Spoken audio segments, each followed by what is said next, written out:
Ron, you got my email previously about the second agenda item. I wasn't able to adequately prepare to have a robust discussion on that tonight, so. I understand that certainly, Dave, especially with the work at home order Yeah, or work from home. yeah.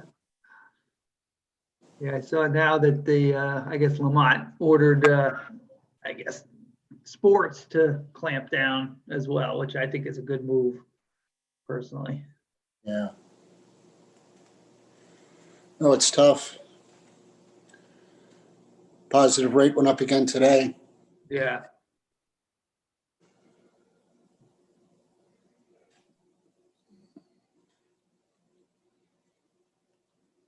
We originally had plans to go and visit our son and his family down just outside Pittsburgh, but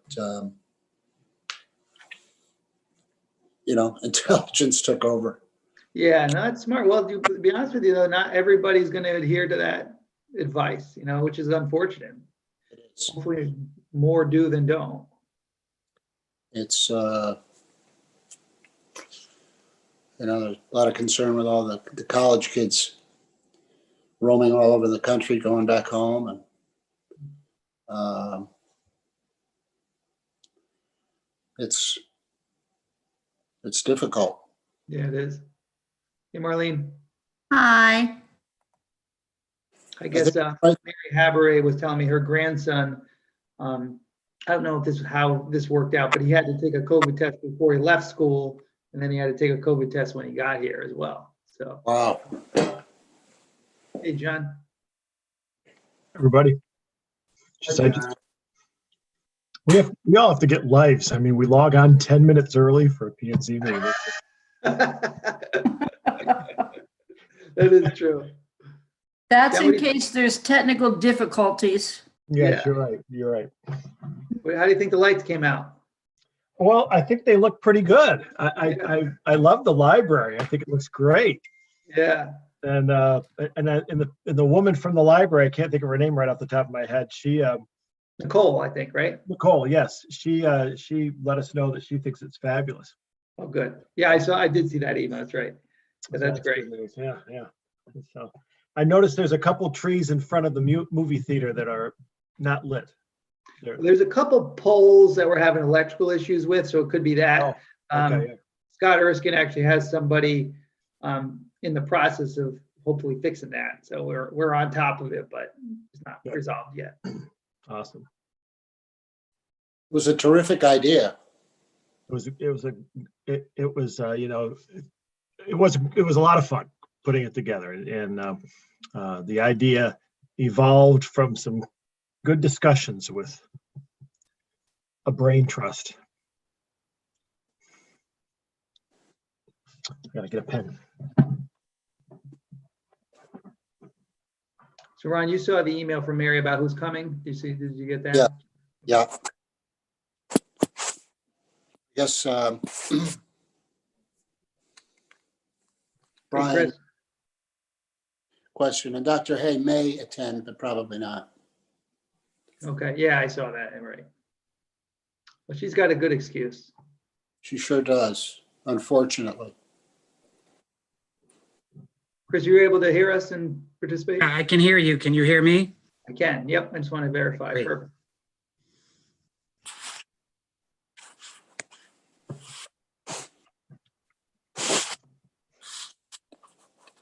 Dave, are you getting any feedback from anyone else about the lights? We just had that one email that it was a little negative. My wife likes it. That's positive. That's important. But I haven't heard. Windows too. Yeah. I'm sure, like anything else, I'm sure there'll be some people that don't like aspects of it, but I think the intent of it is right on point. So hopefully that prevails. What was the negative comment centered around? I think just some of the, somebody had an aesthetic criticism of, I think, the lighting around the library. Yeah, felt it looked like Disney World or something. Was that the comment? Disney World or Vegas or something? I can't. Yeah.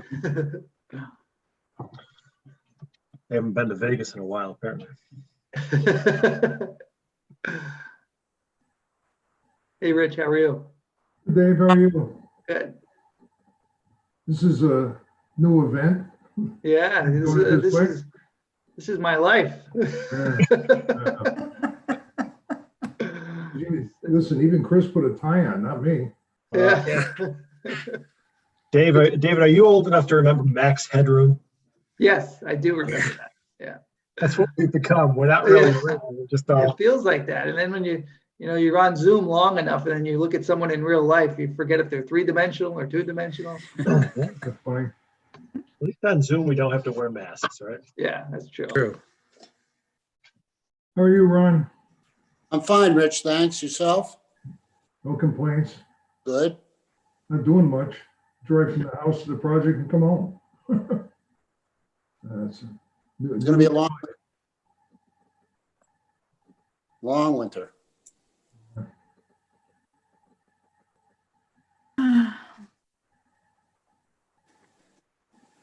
Dave, how does this work in terms of all the other people that joined the meeting? So I invited as panelists, you, Chris, Mike Ott, Mike Picard, and Diane. And then if other folks that you want to participate, like on video, I could move them over from the attendees. So if they go through the public link, I can move them over. So they get the opportunity to listen to the presentation and then respond thereafter?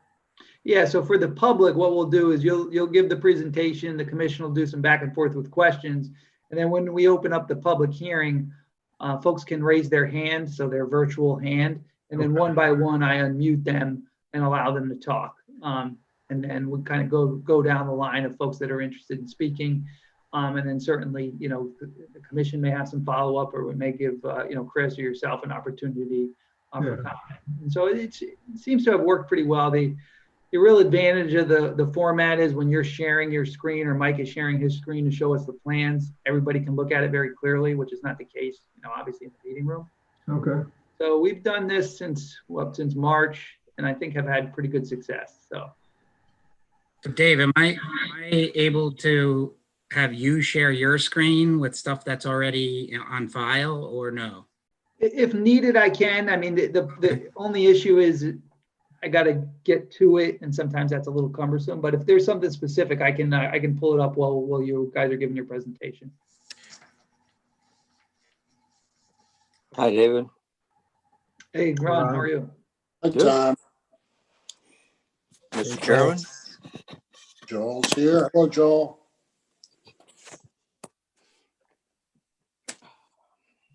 Ron, good evening. Good evening. Have you heard how the election came out yet? No, I haven't. I've been busy trying to turn my my office to nighttime, if you'll notice. I Oh, didn't. my God. Ah, know. Because of you, Mr. Bodenson. well, I see you walked away from fake news. That's fabulous. I did hear that we're actually a fairly apolitical, non-political committee somewhere. Yeah. Yeah. Yeah. Oh, what election did you think we were talking about? I'm sorry. We're talking about the Rotary Club election. Sorry. I'm sure that's what you meant.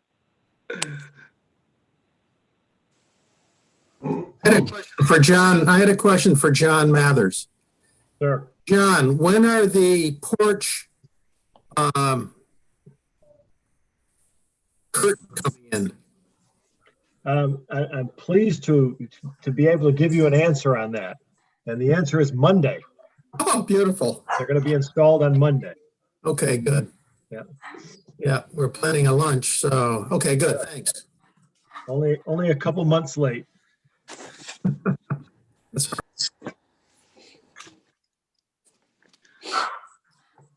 So we have a couple minutes to go and a couple people to go.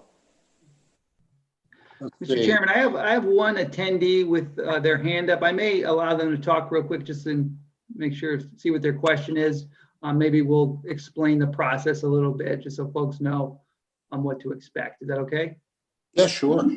Okay, so John Sicleri, I see you have your hand up. What I'm going to do is I'm going to allow you to talk, and you may need to unmute yourself.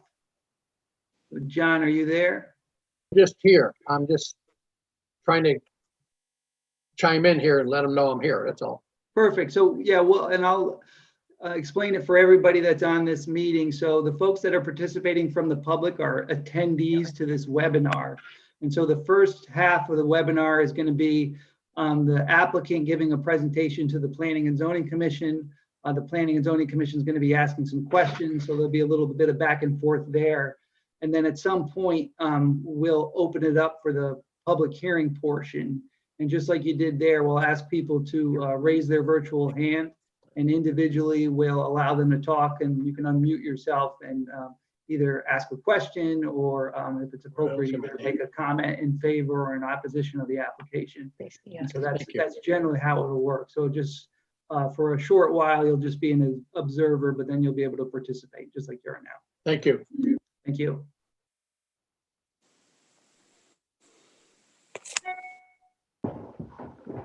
Okay, Peter Roos is here. Joe Elliott, Well, Mr. Clark, Mr. Berland, how are you? I'm doing well. Elliott's here. I think if I have all my boxes checked, the only person we're waiting on is Joe Banofsky. Is Joe here yet? Joe is here, yeah. I just came on. Good. Okay, so according to what I'm showing on my screen, we have everyone except Brian Richardson is not here, Giselle is not here, and Dr. Hay is not here. So it's 7 o'clock. So let us begin. Welcome, everybody, to the November 19th, 2020 meeting of the Madison Planning and Zoning Commission. We have one public hearing item on our agenda tonight. And I'll begin with that. It's application 20-14 at 35 Cottage Road. It's a zone boundary change. The petitioner is 35 Cottage LLC, and it's to amend the Madison zoning map to change the designation of land known as 35 Cottage Road, map 31, lot 5, from the R2 district to the transition district. And before we begin with the presentation, I would like to seat Peter Roos for Giselle McDowell and Ron Bodenson for Brian Richardson. So with that, and I think, Dave, you touched on it, but just for everybody's benefit, it is a public hearing, and the way it works is first the applicant will make a presentation about their proposal, about the zone change, and that will include and be followed by questions that we may have from the commission itself. After we're done with that, what we will do is then allow the members of the public to ask questions about anything that's been presented. And we'd like to limit it to just questions so that everybody gets all the answers and the information. Then later on during the public hearing, we'll be asking the public, as Dave alluded to, for any opinions they may have, pro, con, etc., about the application itself. So that said, I would like to ask the applicant, I guess that would be Attorney McKeon, to begin his presentation. Chris? Thank you, Mr. Chairman. For the record, my name is Chris McKeon. I'm with the law firm of Burstein, Volpe, and McKeon. Our office is in New Haven, Connecticut. However, like most of you, my office lately has been at my home, which is at 31 Hotchkiss Lane here in Madison. I represent 35 Cottage LLC, who is the applicant for this zone change. And representing them here on this Zoom meeting is Rich Gentile and his wife, Diane DuPont, whom you may know and recognize from a development directly next door to the parcel that's the subject of this application, that being the 41 Cottage Road parcel. In essence, although there are a lot of issues associated with a zone change, this one to describe is very simple. This parcel, 35 Cottage Road, is the corner parcel on Cottage Road and Mill Road. And looking at the map, Before I get into the technicalities of what we need to, as a commission, or what the commission needs to find in order to grant the change to the zoning map, I think it's important to just look at where this parcel stands in relation to what is one of only two large swaths of commercial zone we have in town to the south, which essentially is the Boston Post Road, commencing at the Hammonasset Connector and heading east toward Clinton. The only other large swath of property in the C zone in our town, as you probably know, is at the entire other end of town on Route 1. I have been before this commission, and I know we've spoken about the fact that in the eastern part of our town, the commercial district has a number of parcels and a lot of acreage, which is owned by the state of Connecticut, which is going to come up later in the presentation. To the north of Cottage Road, between Mill and all the way over to the east, which is the entrance to the Windermere development, every single parcel that has frontage on the north side of Cottage Road is in the transition district. And again, I've been before this commission for various applications to amend the transition district and other projects along the northern side of Cottage Road. So I'm all too familiar with this area and what's been occurring in this area over the last several years. So when you look at this, one other point, the commercial zone is not just to the south of Cottage Road. And if you look at where the connector, the Hammonasset connector, goes north, the commercial zone actually wraps around that corner and heads north. Again, Would you like me to share your map that you submitted while you're talking? absolutely. Yeah, it's right in the statement, Dave. I think it's. But just so everybody can see what you're talking about visually. Yep. I don't know if I can point. Does my cursor show? I don't think That's so. my cursor. Okay. So, Okay, so the property in question is the gray shaded parcel, and the commercial zone is obviously everything south of Cottage Road, but also to the north as you head up Hammonasset Connector. The parcel that the cursor is on right now, which is on the connector, is I call it the Stoneheart parcel. The parcel next to it, the triangular parcel, and the parcel below Cottage Road there is owned by the Dowlers, an LLC of the Dowlers, and has been the subject of an approval already in the commercial zone for a retail and office facility, which has not been constructed, obviously. So the only other parcel that on the north side of Cottage Road that is not in the transition district is, oddly enough, owned by the state of Connecticut as well. And that is this odd-shaped parcel across Mill Road from the subject site. And that is the state of Connecticut Mosquito Control Facility. Frankly, the only state of Connecticut owned parcel in this area that actually has a use to it right now. The rest are wooded areas and frankly not taken care of, despite the fact they're prime commercial locations in our town. So that's all by way of background. What we're seeking to do is to make 35 Cottage Road a logical extension of the transition district. And the transition district, it's important to understand what the purpose is. While the name may sort of give it away, the language in the regulation is important to look at. So we come before the commission under section 17 of the regulation, which allows an applicant to propose a change to the zoning map. The statutes that govern the zoning map change require the commission, if it intends to grant the zone change, to find that the zone change is in accordance with the comprehensive plan of development. Comprehensive plan of development is a term of art, and it's been shaped by various case law, but largely what it consists of are our zoning regulations themselves, the zoning map, and our plan of conservation and development, which I'll get to shortly. So when we look at a zoning map change, we have to look at it without any particular development in mind.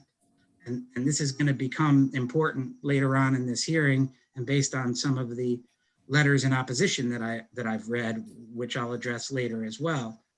But all that really can be considered is this parcel more properly zoned in the transition zone than in the current R2?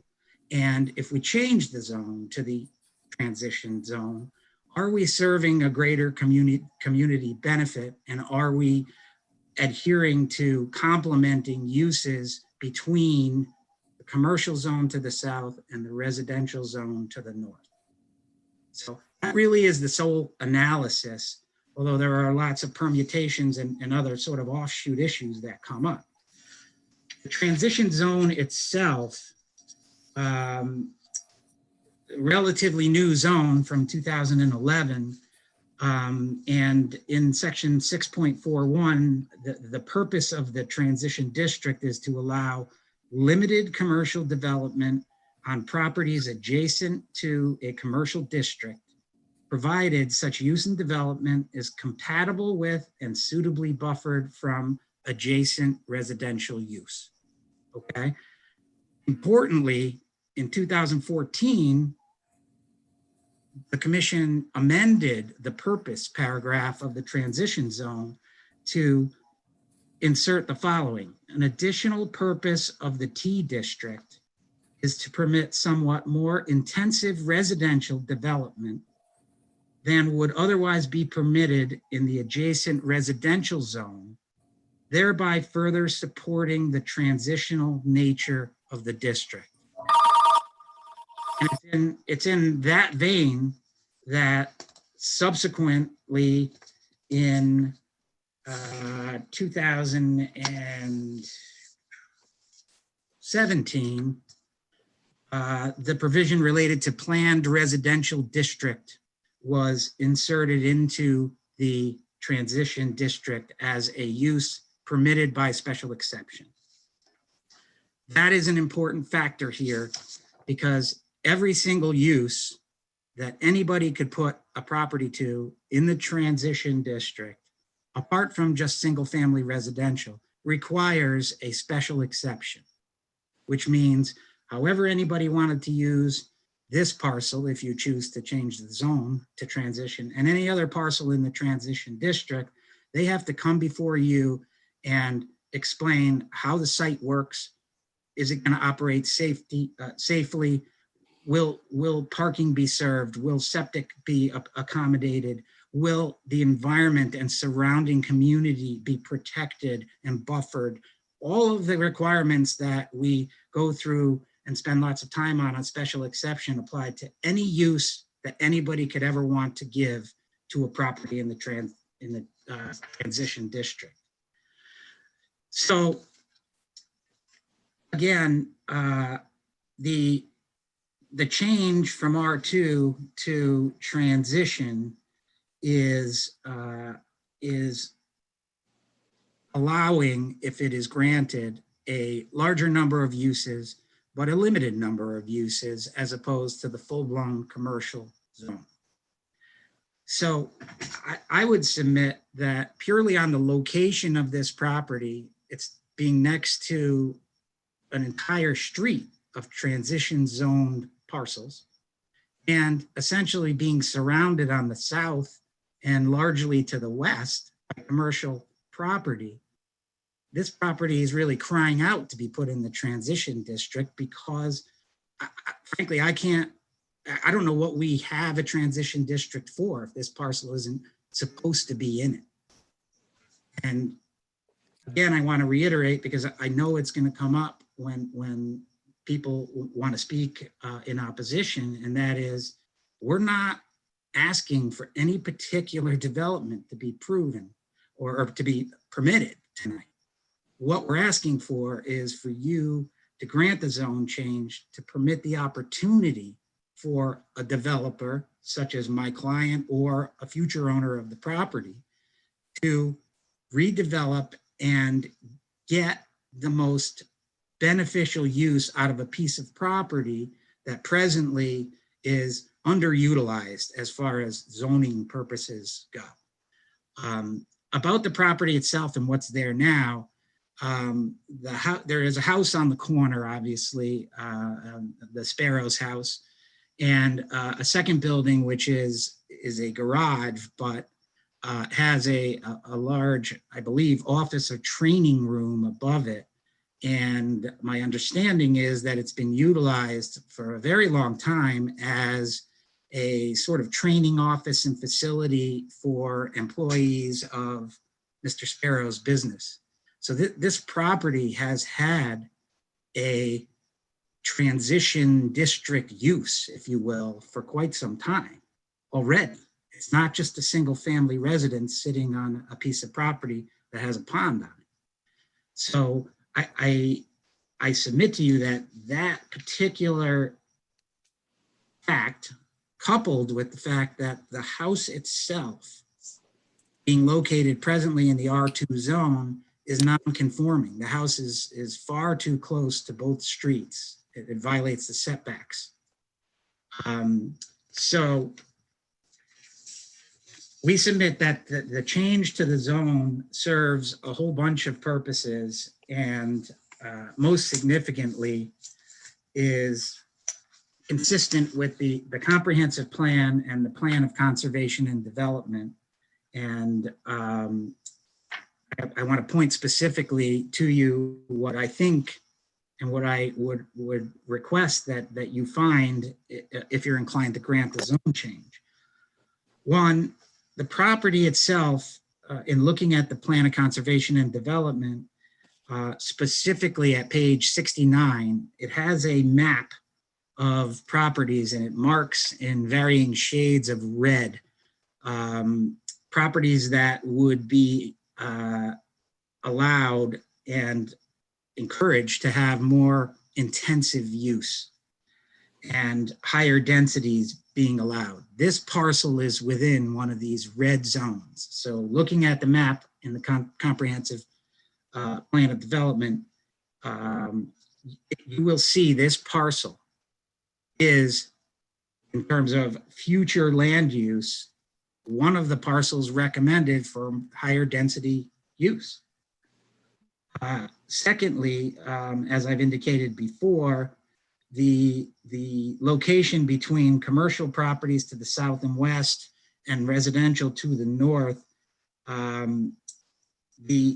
it's an opportunity to allow this particular parcel to be utilized responsibly through the special exception process so that the uses can be complementary and compatible with both the commercial uses and the residential uses, true to the nature of the transition district.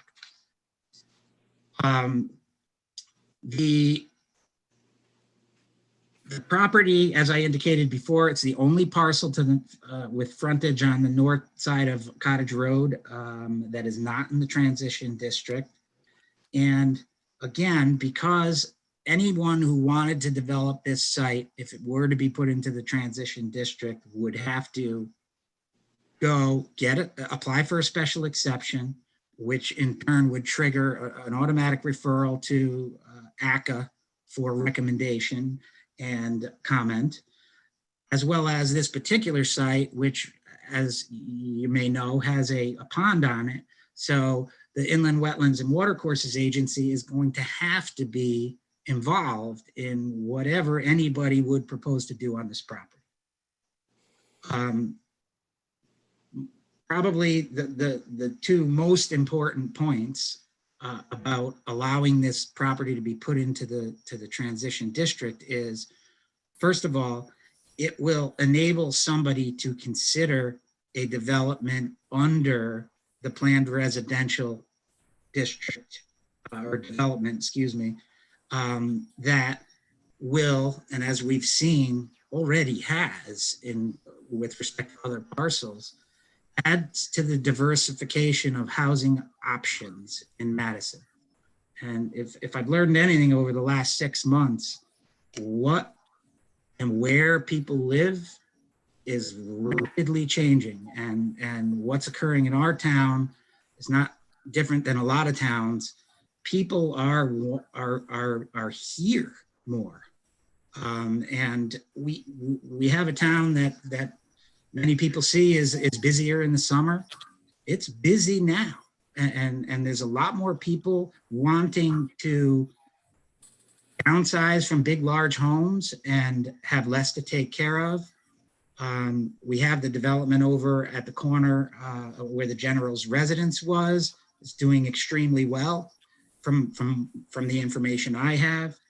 The development directly next door to this parcel that Mr. Gentile built, despite the fact that I think one of the opposition letters refers to it as an asphalt jungle.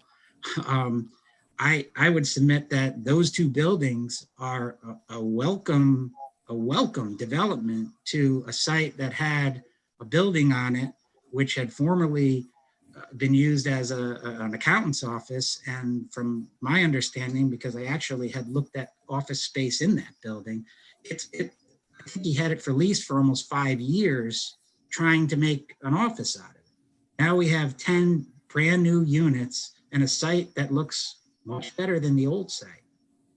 That's the type of opportunity that could be implemented on the parcel next door. Now it has its complications because largely it has a pond that occupies a significant portion of the 2-acre parcel.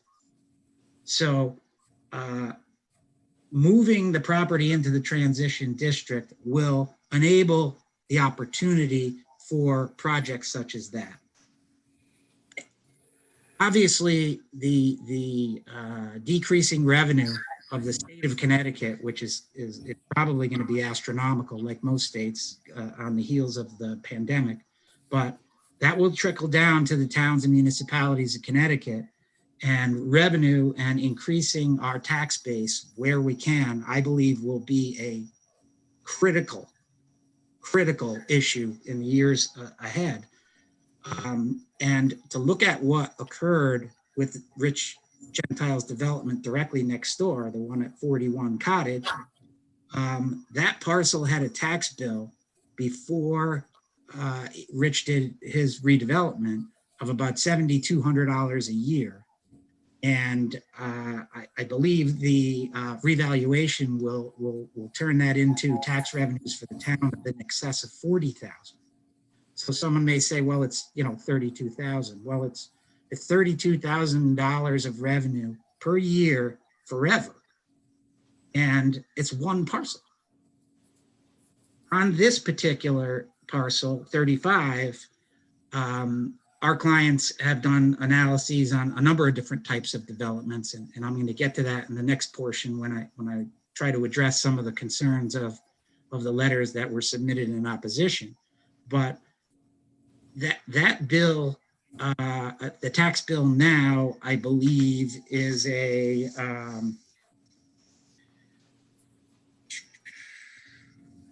I'm sorry, the taxes at 41 Cottage were $15,000 originally, and Rich's development increased them to $40,000.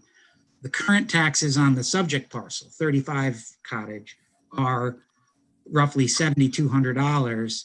And based on a proposal that Rich is working on and hopefully can make feasible through, again, a special exception and through the inland wetlands process, he is looking at an increase in the tax revenue from $7,200 a year to about $71,000 a year. So those two factors and the obvious economic benefit from putting it into the transition district and allowing these types of opportunities to be pursued, I believe are important and beneficial items for the community, and certainly justify any negative, such as what are we going to end up with on this property, and the people in the neighborhood. I understand that.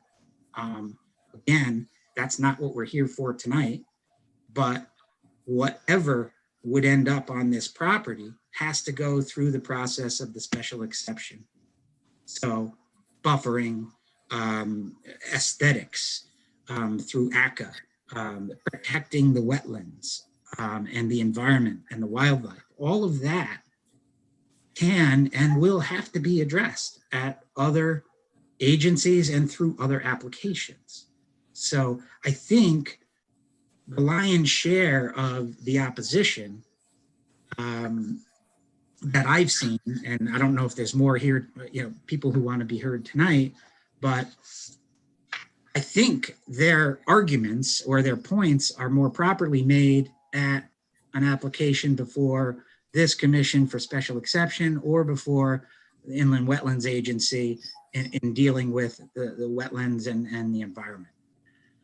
So with that, I want to turn to some of the points that and I've read all of the letters that were submitted, and I'd like to kind of bring up some of the points. Some are minor and kind of easy to deal with, and others are more involved. But again, many of the letters in opposition seem to suggest that there's going to be an apartment building or buildings being proposed. And I know for a fact that Rich has not proposed an apartment building, nor does he intend to at the present time. Now, as I said earlier, we can't look at a development specific approach here.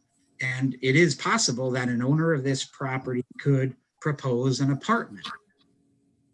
However, that would have to be gone through the same hurdles that Rich is going to have to go through with what he's presently contemplating, namely the special exception in wetlands. And wetlands is going to drive everything here. It's important to note that when Rich and his designers looked at this piece of property and in terms of redevelopment, obviously the easiest approach would have been to keep it in the R2 zone and proceed under the small cluster development in the R2 zone, which is exactly what was done over at the General's residence. The problem with that is that in the R2 zone, what you have is a 40-foot front yard setback. Now, this parcel has 2 front yards. So in the T district, you have a 20-foot front yard setback. So you're getting a 10-foot additional strip of land closer to the streets where development can occur. And in this case, and on this piece of property, that is precisely what I think everybody wants. Most of the opposition that I saw expressed real concern about the pond, the environment, wildlife in the pond, and what a change to the transition district will do is enable a developer to move structures away from the pond. It's also important to note what's currently going on the property, because I'm sure people are who may be resistant to change are saying, why can't we just leave it the way it is?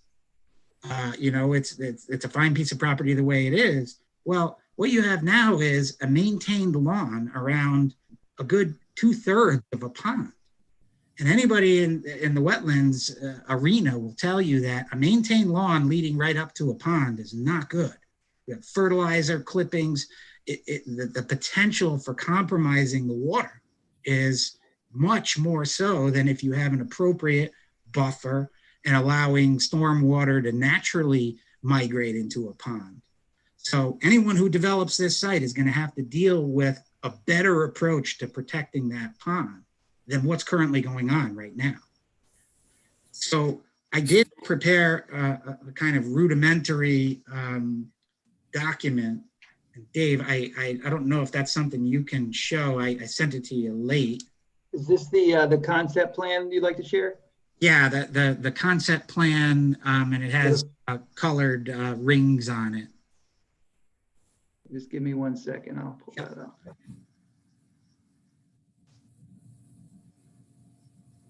While he's looking for that, there's a couple of points that are kind of easily dismissed and that were contained in some of the letters of opposition. First of all, there is no present proposal to build multi-unit apartment or apartment buildings. Again, that could be a potential application, but certainly not from this applicant. There's no such proposal on the drawing board, much less having been filed.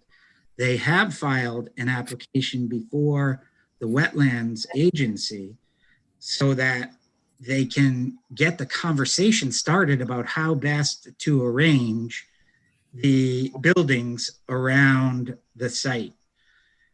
So what Dave put up on the screen here is the concept that the developers are currently considering. However, this is the concept if it is located on the site with the current setbacks, meaning the 40-foot setbacks in the R2 zone. So the blue lines which cross there and the red 4 buildings that are currently being contemplated, look how close to the pond they have to be in order to fit it there. And whereas, and I don't know if you have the other concept, Dave, if we are able to utilize the 20-foot front yard setback, all the building, frankly, anybody's building that is proposed would be able to be moved closer to both of the streets and again, away from the pond and the wetland. Dave, I had sent you like a colored,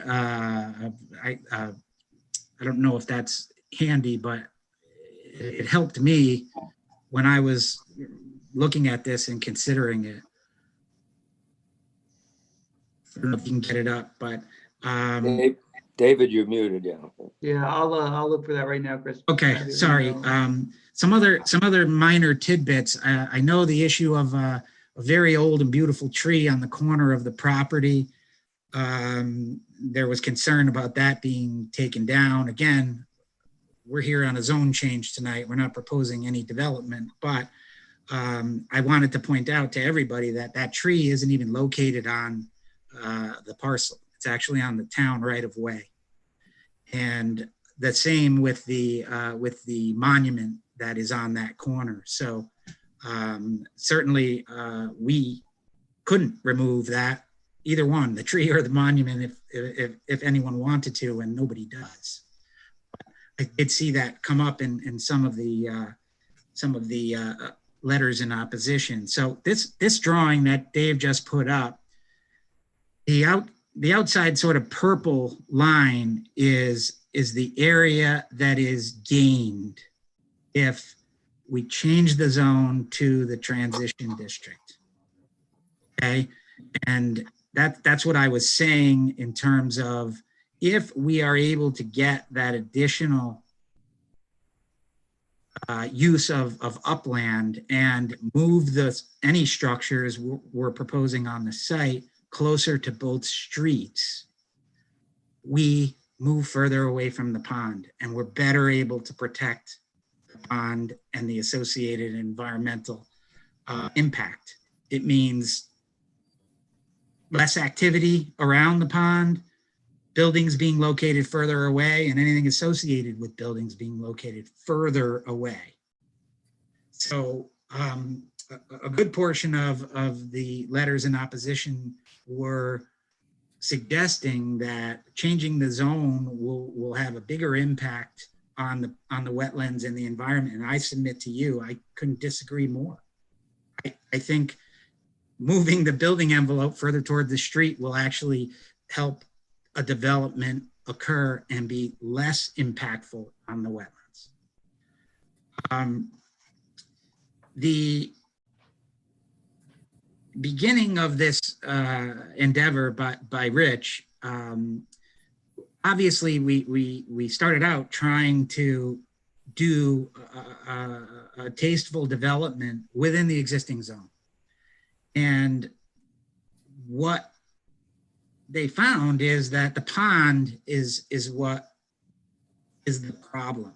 And so pursuing the route of moving the property into the transition district really is just step one. I submit to you that moving it into the transition district, for all the reasons I said before, makes a total amount of sense. Your commission retains the control over any future use, can impose conditions that you want, should anybody come before you and want to do anything. And what Rich is now able to do, and he has in fact submitted, and I also sent those to Dave, the proposal that's on the board right now is 4 freestanding single-family homes. And there is a rendering of, is that my screen or yours, Dave? Here you go. Sorry. See that, Chris? Yeah, You might have got that's it it. off yours. Right. So again, our application is not about this, and we're not proposing this, but this is what could be developed. And the goal of the developers here was to thoughtfully place 4 freestanding single homes. I think they're very tasteful around a community that has a pond. And they would be a part of an association in theory, and each sold individually, much like other developments we have in town. So this is an example of what can be done if we move it into the transition zone. I don't believe it can be done if you have to adhere to the R2 setbacks, because it'll never ever get through wetlands. A couple of other points that came up. And again, these homes are specifically designed and redesigned, if you will, to be housing for the aging population. They have first floor master bedrooms. They are actually, if this is the proposal that is able to go forward and is actually feasible, they will be marketed toward people who are wanting to downsize, wanting to get away from maintaining a larger home or maintaining a home at all, and wanting to be near town, be near Hammonasset. And again, there's only 4 of them, 4 units. I happen to think that that's a real thoughtful use of this particular site. Again, totally not feasible in the current zone. Some other points that came up in the letters of opposition included that the state of Connecticut land, which I've put in my application, and I've said tonight that the subject parcel is completely surrounded on the south and west by commercially zoned property. And I believe somebody had raised the issue that, well, the state of Connecticut property may be in the commercial zone, but nothing's ever going to happen with that. And I would submit just to the contrary there. I know there has been past effort by the town to sort of reclaim that property from the state, because it is a very valuable piece of commercial property in a very attractive spot in our town, and there's significant acreage there. And I know that there has been work through our state representative, and I know that there will continue to be work to try to get that property into the town and developed so that it can be put on our tax rolls, because the state's not using it. So you could very well see that property. And all the more reason for the property to be put into the transition zone to be a buffer to what happens in this area in the future.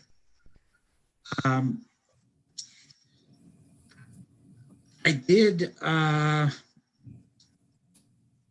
prepare a proposed resolution approving the zone change, which contains the points that I've made in terms of making the change, the reasons for it, the location of the property, the consistency with the comprehensive plan, the consistency with the the plan of conservation and development, and the furthering of the goals of providing more diversity of housing for the aged, or aging population, ADA housing, and of course, increasing the tax base and stimulating economic activity in this area.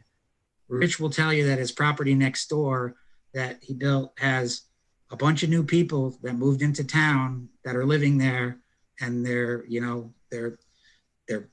buying groceries, they're buying ice cream, they're going and supporting our economy. So what they currently propose is a considerably less numerous number of people who would be on the site, but I do think the property is most appropriately put into the transition district.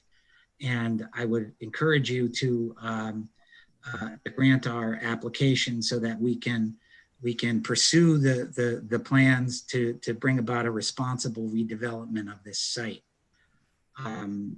I would like the opportunity after others speak to respond to anything that I haven't addressed, Mr. Chairman, but unless anybody has any questions for me, I have nothing further. You have nothing, nobody, Gentile or Diane or anybody, don't have anything, you're the sole presentation? Yeah. Okay. I'm sure there are. Let me open it up to the commission for any questions. Again, this is the commission to ask questions at this point. So does anybody have any? None? Ron Odinson. Except that he's on mute. Ron, you're on mute. You mentioned a Mr. Spiro does that family currently own this property? Yes. And you said there was quasi-commercial activity there where that other facility is being used to train people? That's my understanding. There's a single family house where they live, and then there is a garage with a training utility room above. And my understanding, and Mr. Gentile can correct me if I'm wrong, is that they had owned and operated a number of McDonald's, and they used that as a training facility for managers or facility operators for their 16 or so McDonald's that they had operated. So explain to me then, if they own the land and you don't, just a legal concept. Oh, they don't own the land. Yeah. I'm sorry, I misspoke if that's what you said. 35 Cottage LLC owns the property. They already purchased it. Yes. All right. I was talking about the second question. The second question I had is, you said every property on the north side of Cottage is transition. Is that true with the Seabreeze cottages? Yeah. Oh, so that got converted at some point. That is within the T district, all the way down to the entrance to Windermere. I happen to know you. I think you live in Windermere, right? Right. So that Curry Cross, is that the street that goes correct. in? Right. So every property that has frontage on Cottage Road on the north side from Curry Cross to Mill, except the subject parcel, is in the T district. Okay. And just another odd question is, if you pursued this R2 and the whole issue is setback, could you not go to the board and ask for a variance in the setback rather than going through the entire transition? I do not believe you can get a variance for both setbacks. Okay. There is a non-conforming use, but I don't know that would justify the basis for a variance at all. And frankly, I would think it would be next to impossible to get it, but. Okay. But oh, Jim, I'm sorry, go ahead. Okay, Ron, you may be the only one that can answer this, but what I'm wondering is, was there a reason originally 9 years ago when the transition districts went into play, why this parcel was cut out from the transition district? I'm assuming there was some reason why it was not made a part of the T district, you know? I don't know. That's a good question. Does David remember? Well, he wasn't here, I don't think. Yeah, I was not here for that, and I was not able to find any record of it, but I'm just assuming there was a reason why they didn't include that. But So I was on the commission then, and I participated in a lot of the committees that put the POCD together. And I don't specifically remember this parcel, but I can tell you that a very deliberate process went into where we designated those areas and where we would suggest a zone change. This parcel that transition zone didn't happen through the POCD. It happened through an act of this board, but where those recommendations were made was a very deliberate process with an ad hoc committee around the entire town. okay, that's kind of what I was assuming, Joel. Thank you. Anyone else with a question? I had a couple, Chris. Number one, when you talk about a variance, it would seem to me that at least one of the variances, possibly the western side, this is a classic hardship with the two front setback. Could be easily, I don't mean to speak for the commission, nor I'm an expert on appeals law, but you go to any class on what's a hardship, and that's hardship 101, two front setbacks and getting one of them reduced because of it. So to say it's impossible, I don't think it's totally impossible. 2/3 of it could be, I think, varied, don't you? I am of the belief that a legal hardship is extremely difficult to show.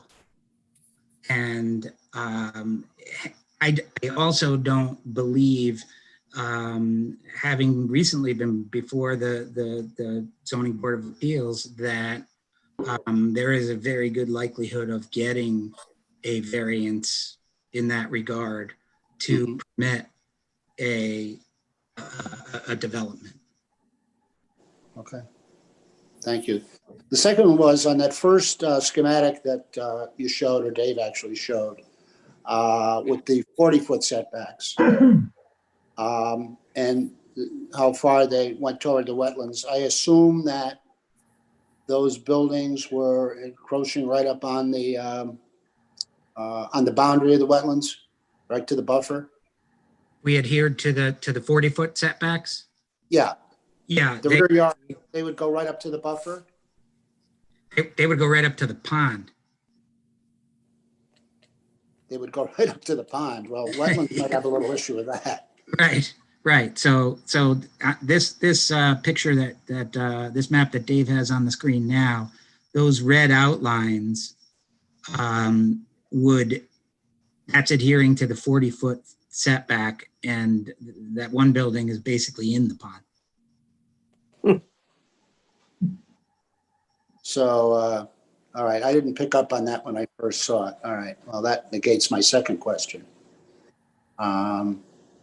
Saying that all of the buildings would then easily be moved. They'd only be being moved. And I know this isn't the proposal, but you've kind of let the cat in the bag by showing us the graphics and so forth. Of what's in mind's eye.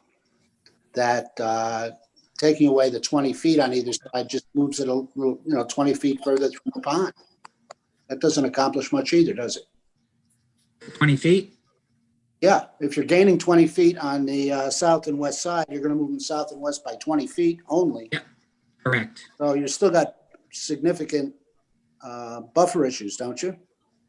Yeah, no, we this particular development it's not approved by wetlands, and there could be considerable jockeying around of these buildings. The real question is, what comfort level where will the wetlands agency be in terms of how close we can move structures toward the pond. And there was method to my madness in the colored drawing that I showed with the 50 foot and the 100 foot. It was the green area that I had on there was what would be available now outside of the review area. Yeah. The yellow is what is available to be built on now within between 150 feet from the wetlands. And then the red area, which is going to be difficult to get anything approved, right? So that area closest to the pond, locating buildings in there becomes less and less likely. I'm not saying you can't get something approved. There's ways to address things, and there's improvements that can be made so that wetlands are protected or frankly made better after a development. But as a general concept, we can all agree that anything that moves closer into that red zone is harder and harder to get an approval on. Agreed. Okay, I'm just trying to wrap my head around the fact, and I know there's more to come, but it seems obvious from the direction you're talking about, thinking about, considering going, that we're taking a residentially zoned parcel of land, converting it into the transition district for the purpose of building residences on it. Well, not necessarily. Yeah, but well, that's what my clients are contemplating. right. That's not what is before the commission. We have to look at the whole panoply of uses that is allowed under the transition district. It could be office. And someone might say, well, gee, do we really want this property to have an office building on it? Well, maybe if it's designed properly and is artfully and aesthetically placed around a pond. I think that practically speaking, no one will do that given the experience of office space on the parcel immediately to the right that Rich bought and developed. They couldn't lease space in there. I clearly don't think retail, somewhat removed from Route 1 would ever go there. But I think given what could occur around that corner going up the Hammonasset connector, and I, for one, think has been, a colossal waste of our commercial property when the state came in and blew that connector right to the mouth of Hammonasset, essentially, pirating very good commercial space and eliminating any real opportunity for the town to take advantage of all the people who go to Hammonasset. All right. That is an area that will change in the future and should. So if that is where the future is, this site becomes much more important, and the case is much more compelling to put it in the T district. And that's where I think we're going, because we don't have any more commercial property in town.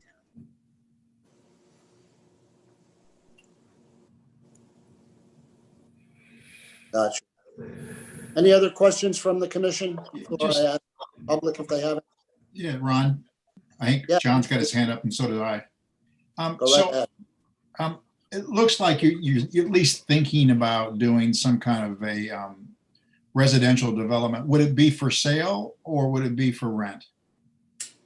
For sale. It could be either. The current proposal on the drawing board would be to sell the individual units as freestanding homes, similar to Windermere, and I think Strathmore Farms is also that way, like a planned unit development.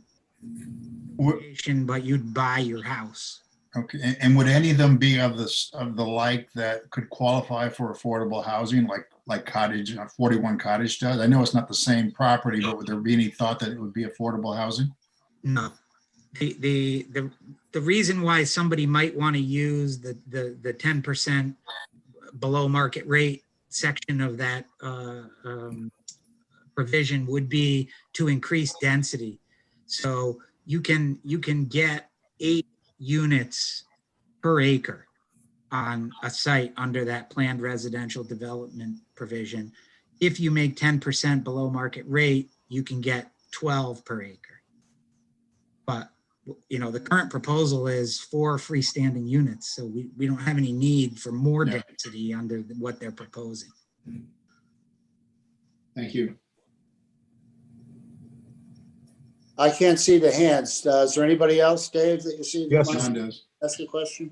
John Mathers, go ahead, John. Yeah, I'm curious, is the pond a natural pond or a man-made pond? I believe it's a natural pond, Rich, isn't it? Yes, and it's spring fed. Spring fed, interesting, okay. And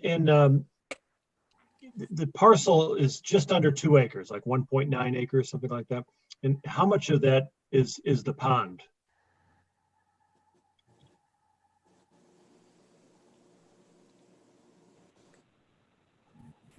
I don't have the survey in front of me, but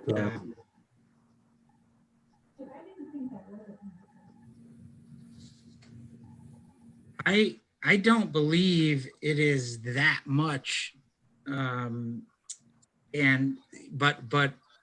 with the 50-foot and the 100-foot review area, it's a lot.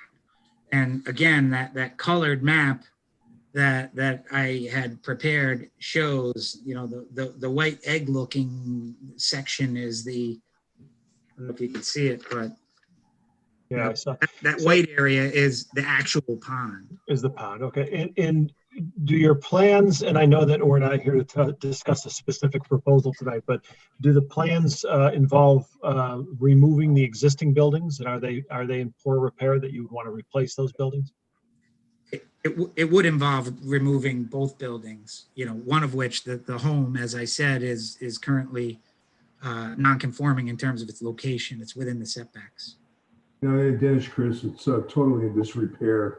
The actual home. Is it? Yeah. Okay. It's and again, it's been used as a commercial application for, I think, in excess of 30 years.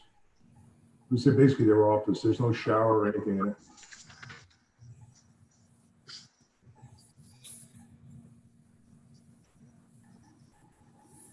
Rich, this is maybe a little off the mark a little bit, but in evaluating this for residential use, potentially, do you see a possible negative with pure commercial being right across the street on the Dollar property?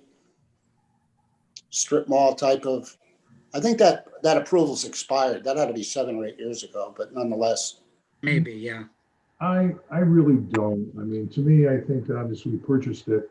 I think it's really a prime piece of property. I mean, what's better than Hammonasset Beach and so forth?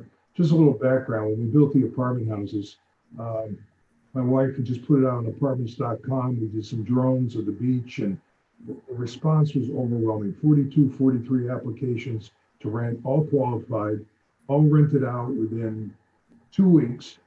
4 people, individual singles from New York that are operating out there virtually, 1 from Boston, 2 from Washington, D.C., 1 veteran, which I gave the affordable to, which has worked out nicely, and 2 locals. So I am, again, my feeling, I think it's a great location. I'm very high on it. And I mean, personally, as I mentioned to Chris, Diane and I are looking to downsize, and it'd be definitely a consideration for us. They're going to be about 2,200 square feet, designed for people my age. Open floor plan, small, and great location. So I really don't see, the buffer. If they're going to do a commercial application on Route 1, it's going to be to the front of Route 1. I personally don't see the problem, but I could be wrong. I hope I'm not wrong. No, and, you know, it opens up that other side of River Road. You know, unfortunately, Dr. Stonehart passed away. And I don't know what the future holds for that parcel with the cell tower on it. But that adds to the commerciality of that whole section. You know, I can't speak for Stephen Dollar, but he and I have had conversations on that. And that particular property is key to the one that he owns in front of it. So I'm not sure where they're at, but it's definitely a consideration to expanding the one that they currently own. But I can't speak to whether it's going to happen or not going to happen.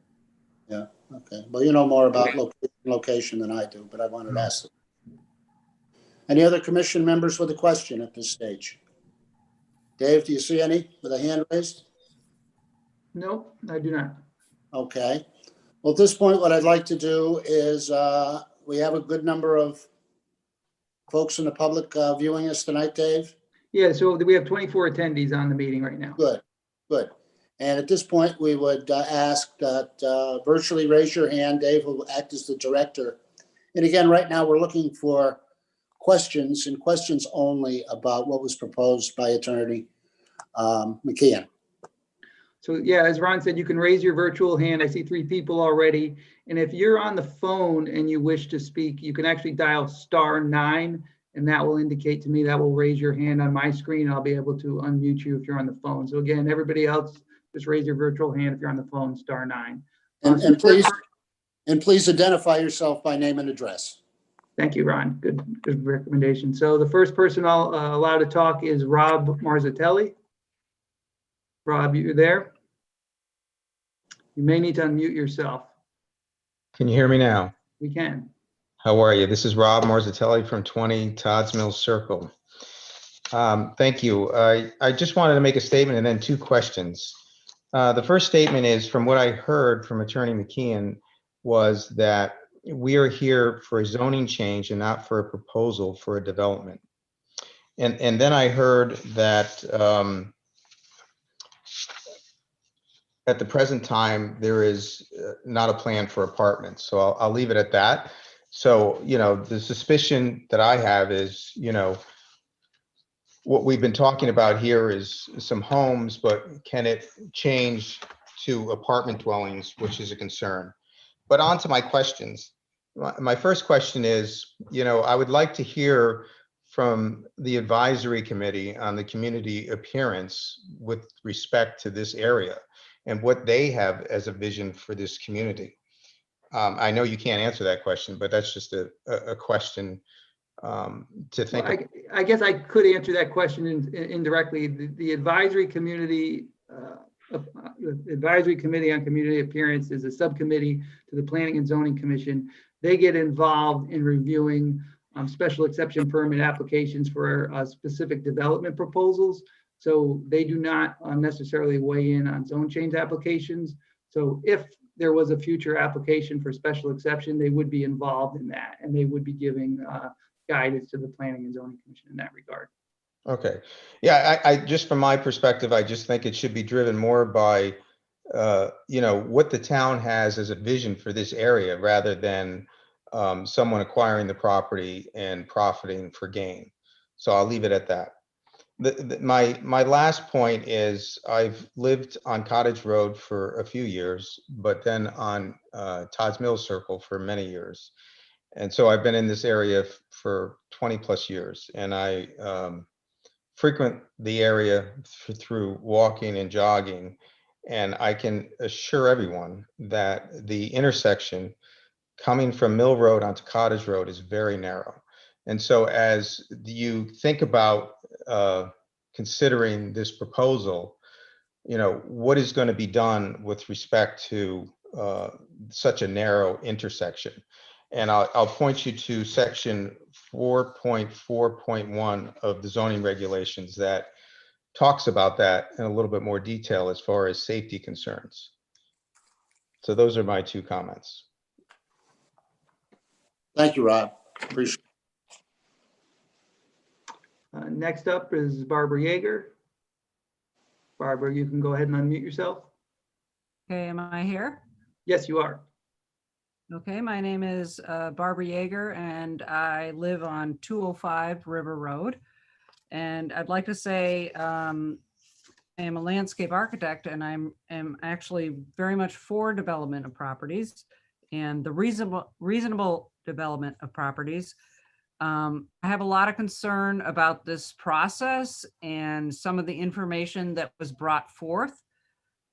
If this is strictly a zone change, I don't think we should be looking at what the person is thinking about, because I don't think that's appropriate. The picture of the 4-unit residential thing is not even on the plate. So I think that's inappropriate for the zoning people to think about, this is how it's going to look, and oh, look, it's so close to the pond. I've worked on projects where we've pushed the limits. So zoning could say, oh, we don't want them to do that. We'd rather do this. So I think you need to take that off the plate. Also with tax benefits, unless the zoning change, there's something in our zoning regulations that consider the tax benefits of a zoning change. I think that should not be considered. I think that's inappropriate. These should be questions, not comments. Okay, I don't know how to ask that in a question. So does our zoning regulation in a zoning change consider the tax benefit to the town of a potential property zoning change where we don't know what the development is? Yeah, I guess I'll take a crack at just answering that question, Ron. So I think the zoning regulations themselves do not speak to that, Barbara. And I don't know, I think Chris may be indirectly tying that into the plan of conservation and development. But your point is there's nothing in the zoning regulations specific to that. Okay, and then my next question is, when we talk about a parcel is not part of an overall zoning plan, are we considering the size of that parcel? So if this parcel tends to be 40 acres and it's the only parcel in that area or on that street that's not zoned as such, does that matter in our consideration about changing zoning?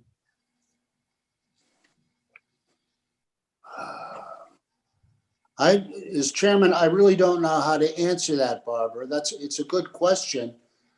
I would say off the top of my head, the bigger the parcel, the bigger the decision. Not that this is a small one, don't get me wrong, but I don't see how it would be influenced one way or the other. I would also go back to one of your earlier comments about the plans. The commission, as was pointed out, is not looking at the plans. The applicant presented them, showed them to us, but they have nothing to do with what's before us tonight. But they threw it in the water, and I think we had the right to ask a few questions about it. And your point was well taken there as well. Mr. Chairman, could I respond to those questions at this point, or do you want me to? Please. So please, go ahead.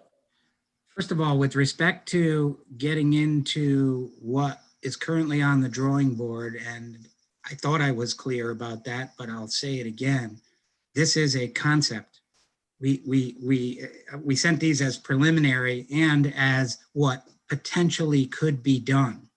And I stress that the reason that I brought them up was because in a number of the letters of opposition, there was specific statements accusing us or accusing the applicant of wanting a zone change to put up a multi-unit apartment building. And that is not the case. And it's not what they're contemplating. So I'm not putting that forward as a justification for the zone change whatsoever. I said at the outset that this commission needs to consider the zone change and its benefit to the community as a whole, given the panoply of uses that can be used, that can be applied for under the transition district. Secondly, with respect to the issue about tax benefits, in order to get a zone map change, you have to show that the map change is consistent with the plan of conservation and development. Plan of conservation and development talks in numerous spots about increasing tax base and stirring economic and encouraging economic development. I submitted to the commission that this is a piece of property where both can occur. And in granting our request, that purpose would be served. I think the last point that was raised was, I think, a question of spot zoning, and are we really just trying to take a piece of property that is small and rezone it? But this is not that case.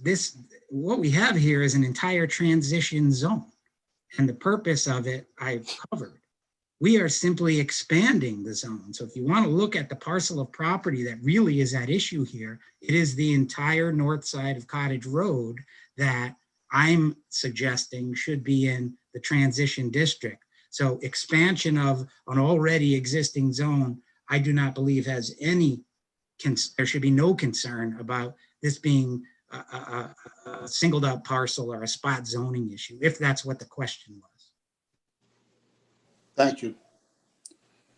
The question was not spot zoning. It was more about, does the commission consider when it changes a parcel because it's on one side or of the road or other adjacent to a zone or not, is it considering the size of the property?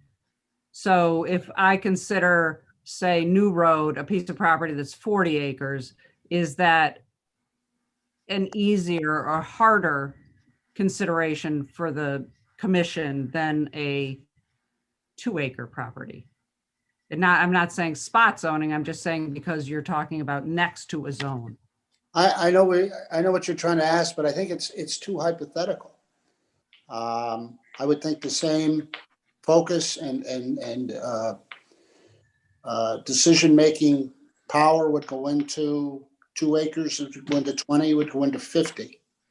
Okay. It's just, you know, quantitatively, it's more impactful the larger the parcel potentially, but it doesn't mean that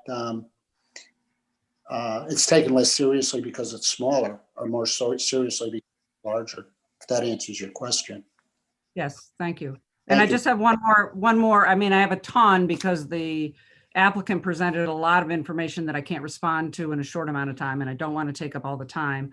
But For sure. my next question would be how we set precedents in these kind of changes. Because obviously the zoning commission thought carefully about where they wanted zones in that particular piece of property. And I was on the plan of conservation and development. And I know we did not sit down and look at down to the parcel so much in most cases where we were putting these zones. So I want to make I just want to make sure, ask the question about when we do these kind of things, what precedents do we set that allows things that perhaps may not be beneficial for the community and the town in the future that become legal issues? And I'm not against development. I'm actually for development, reasonable development. And I think Madison could certainly use more broader tax base. And thank you for your time. Okay, well, Barbara, first let me say we're not, the P&Z isn't the applicant here. But in answer to that last question, every application stands on its own merits. There are no precedents set by a committee decision here that automatically gives leverage over there. They're all on a case-by-case, fact-by-fact, situation-by-situation basis. So the fact that precedents are not set on anything we decide, I mean, that argument could be raised on every decision we make. And that's not the way we operate, or the statutes and laws permit us to operate, if that answers your question. I hope it does.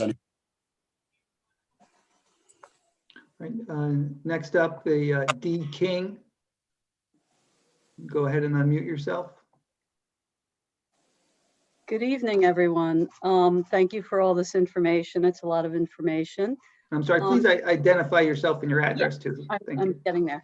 My name's Deb King, 49 Cottage Road. And the first question I have is it possible that this piece of property was excluded from the transition zone because it's in a flood zone? I think when we spoke earlier, the commission members that were on the commission at the time do not recall the specifics, so I guess that certainly could have been a possibility. Okay, and so the next question is, what are the rules regarding developing property in a flood zone, and what are the potential risks? Ron, I don't know how to answer that question in any manner of succinct fashion. So I don't know if that's I don't either, except to say that, there are regulations to build in any zone. A flood zone has requirements, FEMA, and so on and so forth. And, properties are allowed to be developed in flood zones, provided they adhere to the codes and restrictions and, that are required to do that. We recently had one down at the other end of town where a marina was contemplated with a building. And it's in a flood zone, but the elevations and all the other things made it compliant to be put at that location. So that doesn't exclude a property from being developed. Certainly not zoned. Permitted, maybe. Okay, that sort of ties into my next question. This is, a relatively small lot, 1.94 acres. And in the wetlands application, it said that 1.75 acres would be altered. And does that mean, could you explain in detail what that means? Well, I guess I'd say we really can't answer that question because that's part of the wetlands application. It's not part of the zone change application. It's not necessarily pertinent to this commission's deliberations this evening. Nor has that any of that information been submitted for planning and zoning to even review at this point. Okay, I guess, one of my concerns, which I stated in the letter, is, and I don't know if this is appropriate, but, at 49 Cottage Road, which is Seabreeze, there's wetlands that runs to the north of our property. There's a stream and it appears to flow into the pond. So I have, is there any need to be concerned about that? I guess is the question. So certainly, stormwater management is a very significant consideration for both the Inland Wetlands Agency and this commission at the point of actual development application being submitted. As far as that factoring into the rezoning decision, maybe not as strong of a tie in there. And I just should state, Ron, I don't know if it's clear to everybody and maybe participating tonight. This question section will be followed up by an opportunity for folks to make statements and either speak in favor or in opposition of the application. So if you do have further comment in that regard that are more statement oriented, you'll have an opportunity to share that. Good point, Dave. And then I just had a question clarifying the property to the south. I was under the understanding that, in fact, I spoke to someone at Deep that said they had no intention of ever developing that property. Is that actually commercial property? So it's zoned in our zoning map commercial. Okay. Thank you. Thank you. Thank you. Next up, Brianna O'Neill. Go ahead, you may need to unmute yourself.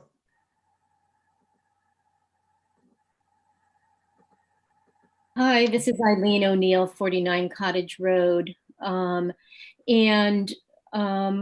you for discussing this topic tonight.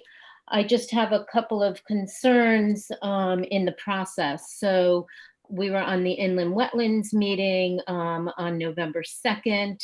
So surprised that this meeting came up so quickly before the Inland Wetlands had made a decision. And it sounds like they're still in process. So isn't that one of the first decisions that needs to be made before we move forward with this decision in planning and zoning? Or you're saying that this is a generic zone change to a transition zone from a You said residential. we're talking specifically about the zone change, which has nothing to do with the development of the property itself. So, yeah, the inland wetlands findings and report and conclusions are very important, and will be taken into account if it passes through inland wetlands, if any application is submitted for development of the property itself. But right now, we're dealing with, it's more paperwork. So And, if the inland wetlands does not pass this, then this transition zone will not happen. Is that correct? No. Transitions change could occur. It could not occur. Just the same way that if it doesn't pass muster with wetlands, it doesn't cancel out the residential zoning of the property. One isn't related directly to the other. Okay, and I know that there is also development for 42 Mill Road that's on coming down the pike, which is adjacent to 35 Cottage, near that vernal pool, actually, the pond, which is probably about a third of that property, since someone had asked that. And it appears that it's the same owner, as I've seen the same person at both properties. So it seems like this is a bigger plan than what we're just evaluating right now for 35 Cottage Road LLC. And when we looked at it in inland wetlands, there were definitely 5 units on that property, Mr. Gentile, and none of them were on the mill road side of the pond. So now I see what Mr. Attorney McKeon presented is that it looks like that plan has changed from 5 to 4, and that there possibly would be a property right on the mill road side by the pond. So I feel uncomfortable as a neighbor, just, approving something and not knowing exactly what we're approving. Is it going to be retail? Is it going to be a commercial building? How many stories would that allow it to be? So, changing it to a transition zone without knowing what might go there is disconcerting, I think, for all of us as neighbors. And it is still a watershed area. That is a vernal pool. There are spotted salamanders in that area. So I know you've addressed all the environmental concerns, et cetera. I'm not saying that Mr. Gentile doesn't do nice developments, et cetera. I'm just saying that, it would be nice to have some more definition on this, what exactly is going to go on there. Thank you. Thank you. Chris, did you want to respond, or should we go to the next? Yeah. I want to respond because I think it's important for the record that we aren't proposing any specific development. There was a concept plan with 5 buildings. There's now a concept plan with 4 buildings. We initiated the wetlands process because, probably like many of the attendees of the meeting tonight, we have a concern about that just as much as they do. The wetlands will drive the development of this property or not.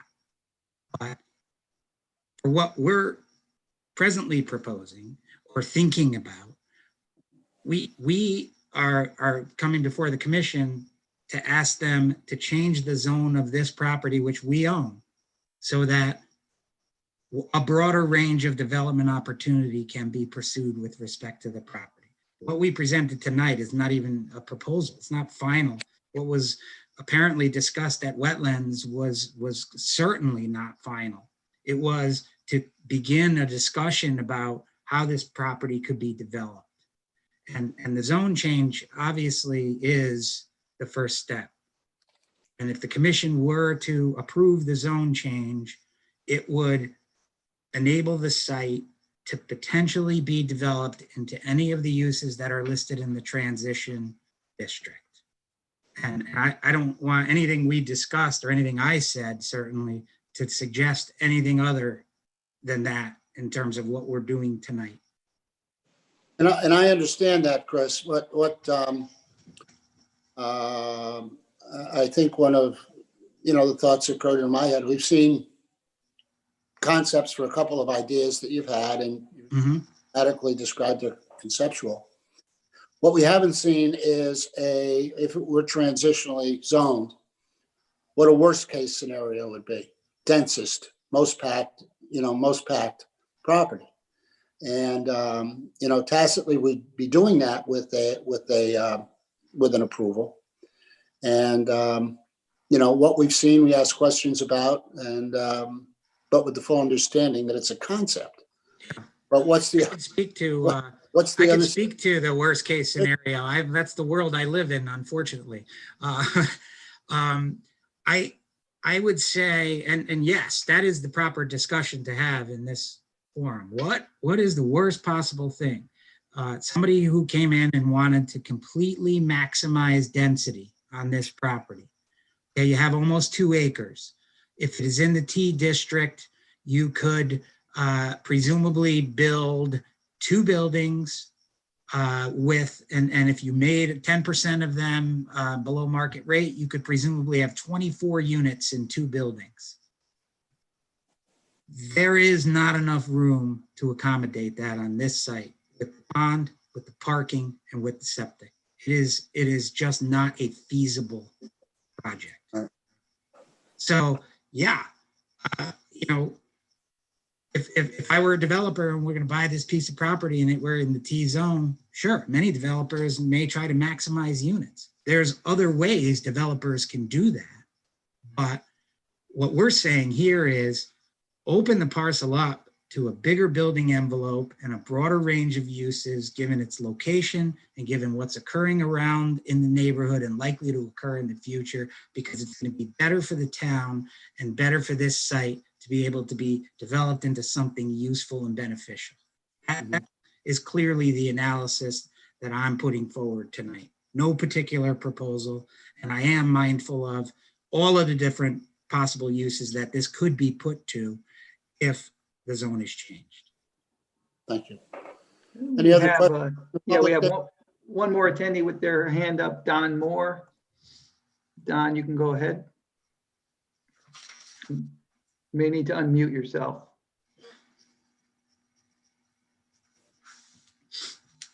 Don, you there?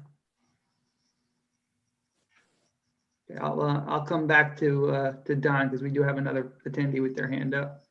So Maureen Druin. Hi, good evening. Thank you. My name is Maureen Druin. I'm at 73 River Road, right around the corner in Madison. I just have 2 quick questions. Can you clarify what is currently allowed on the parcel with the current zoning regulations? And then number 2, can you clarify what would be allowed in a T zone? I'm not really sure if that's just apartments or could that also be retail? What would be allowed? Ron, if you give me a second, maybe you can give a little generic response. I'll actually just pull up the regulation itself so we can share the list of uses. Okay. Maureen, that's a good question. In its current form, it's zoned for residential use, which I guess is pretty much self-explanatory. Would that allow the 4 buildings that they displayed on one of the maps? Not by a right, no. Okay. So this, Ron, I pulled up so hopefully folks can see it if they're on a laptop of the permitted uses in the T district, the transition district. So the only uses that are permitted by right in the T district are single family dwelling units and accessory uses to single family dwelling units. Accessory apartments require site plan review. That means that we require approval from the Planning and Zoning Commission as a regular agenda item. And then uses that require special exception review means that the commission has some discretion as to whether or not to approve these uses on a site-by-site basis. And so those uses that are allowed under special exception review include daycare centers or nursery schools, educational institutions, financial institution, business office or professional office, including medical office, multifamily dwelling units, municipal or government buildings, fire station, parks or playgrounds, public utilities, retail service, professional service or business service, and accessory uses and planned residential developments. So that is the transition zone. Right, and to put it in the real world, the transition zone is intended to buffer. Downtown, you have the Sunoco station, the old Sunoco station by Sampson Rock. Going to the west, which is a transition zone, you have Wachovia Bank, a dentist's office. These are business type operations, but they're much softer, less intense as they move toward and blend into a residential neighborhood. That's their purpose. And that's an example of one. You wouldn't want a gas station or Henny Penny or a jewelry store or whatever hard up against a residential area. So it's a gradual step down from retail to residential. Is that a good way to explain it, Dave? Yeah, I think so. And then I won't go into excruciating detail, but these are the residential district regulations. Obviously, single family homes are allowed. Customary home occupations are permitted, small bed and breakfasts. Then by special exception, clubs, municipal buildings, philanthropic educational institutions, boarding schools, nursery school daycare centers, certain areas of the residential district would allow banks, professional, other offices. This is not one of those particular areas. Agriculturally related uses and larger bed and breakfasts in certain areas. And then also there's the provision for small single family cluster developments per section 3.12. And this is a site that would be eligible for something like that as well. Does that help? Very helpful, thank you. So right now, it looks like under the current zoning, it could take 2 homes on the parcel?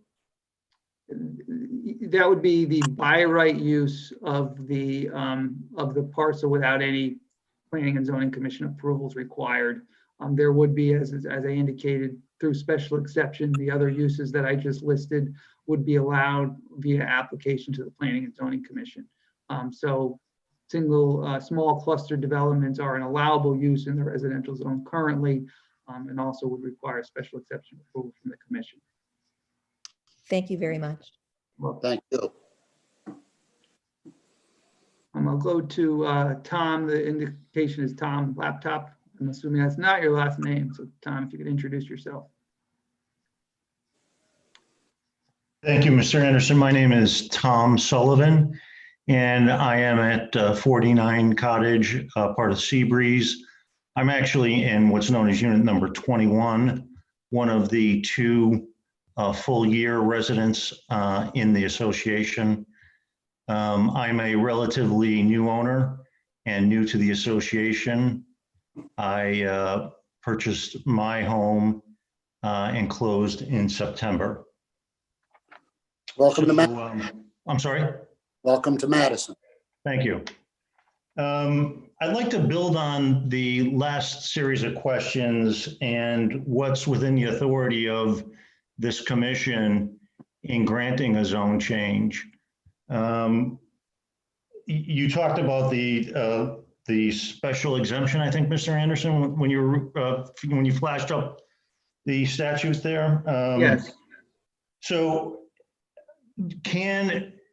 is it at this proceeding or when you take your vote that you will be either granting a unfettered zone change or you will be placing special exemption on the zone change? When will that occur?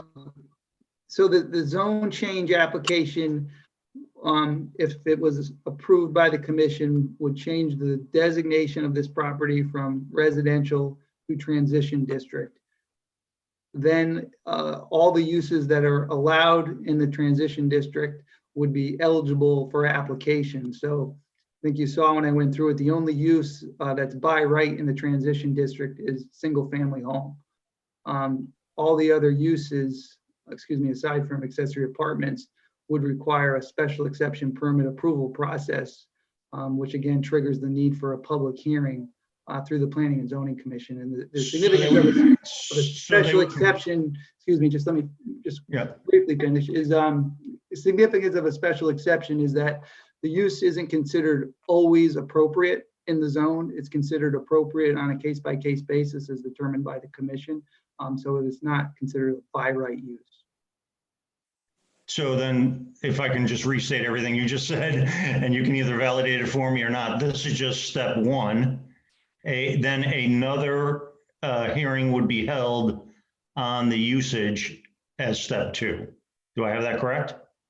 Yes, that was correct, unless they chose to build a single family home. And then this, that would be a possibility where no further hearings would be required. Okay, which then leads me to my question then. If it's in, I think I heard Mr. McKeon say at the top, what's in the community, using the term in the community interest. Did I hear that correctly? If I did, then what would be not in the community, what would be in the community interest of allowing a more expansive use for residential purposes versus just keeping it residential? And while it was nice to hear the suggestion that the town would be increasing its tax revenue base, I would submit to you that that should be excluded from the commission's consideration. And that's not something that's in chief in front of you tonight. And that shouldn't have even been offered up. And I think could be prejudicial in swaying how you view this change, because you are all wards of the town, and you theoretically would want to generate more tax revenue. And I think the mere suggestion that by allowing this zone change to go through, the town stands to gain additional tax revenue is prejudicial to the consideration that's before you. Thank you, Mr. Sullivan. Let me comment on that, if I might. That first off, the tax part of it certainly doesn't apply with the zone change and what was being discussed tonight. Mr. McKeon brought it up. It doesn't happen very often, but keep in mind, every time we're looking to approve any type of construction, single family house, subdivision, whatever it might be, there's tax revenue involved. It is not a consideration for us, never has been, never will be, as to how much or how little it generates. It just comes with the territory. When you build something, you have to pay the tax collector, and nothing more than that, nothing more at all.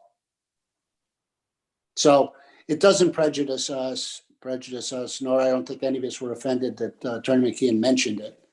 But we pay it no never mind, and thank you for bringing that up. And then Don Moore will try again. Don, you may need to unmute yourself.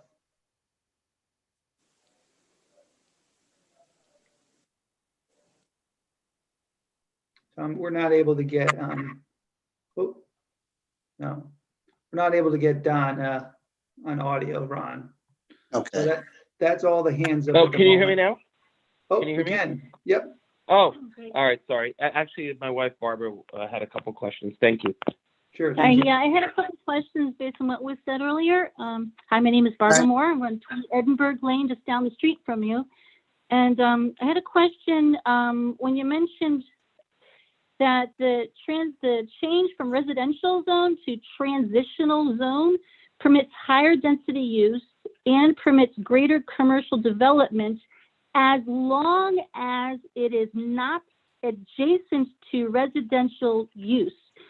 So my question concerns the definition. How do you define adjacent to, and how do you define residential use? I think you, the way you just articulated that, I don't think was accurate in what was stated earlier. Mr. McKeon said that. Chris, maybe when you summarize the purpose statement, you might have heard portions of that. I'm trying to find where it's in my statement that I submitted with the Yeah. application. I think the point you were making was when you were summarizing when the regulations for the transition district changed and the additional purpose of allowing multifamily residential development. I think you pulled a few sentences out of that purpose statement. Yeah, as Right, long it's as it is not adjacent to residential use.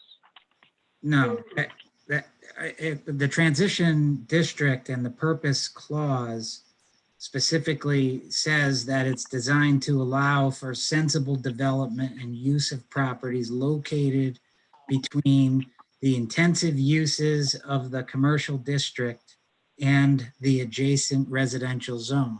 So by definition, the transition district is between commercial, more heavily dense and density of use and residential. It's designed to be a step down, if you will, as opposed to an abrupt division between heavy commercial and residential. The houses that you said were, the areas that you said were transitional, T-zone in that whole area, except for the one house in the corner, they all have houses on them and families in them. And so when I was thinking adjacent to, if you live next door to that, you're adjacent to. And if residential use would include jogging, walking your dog, that sort of thing, and bicycle riding.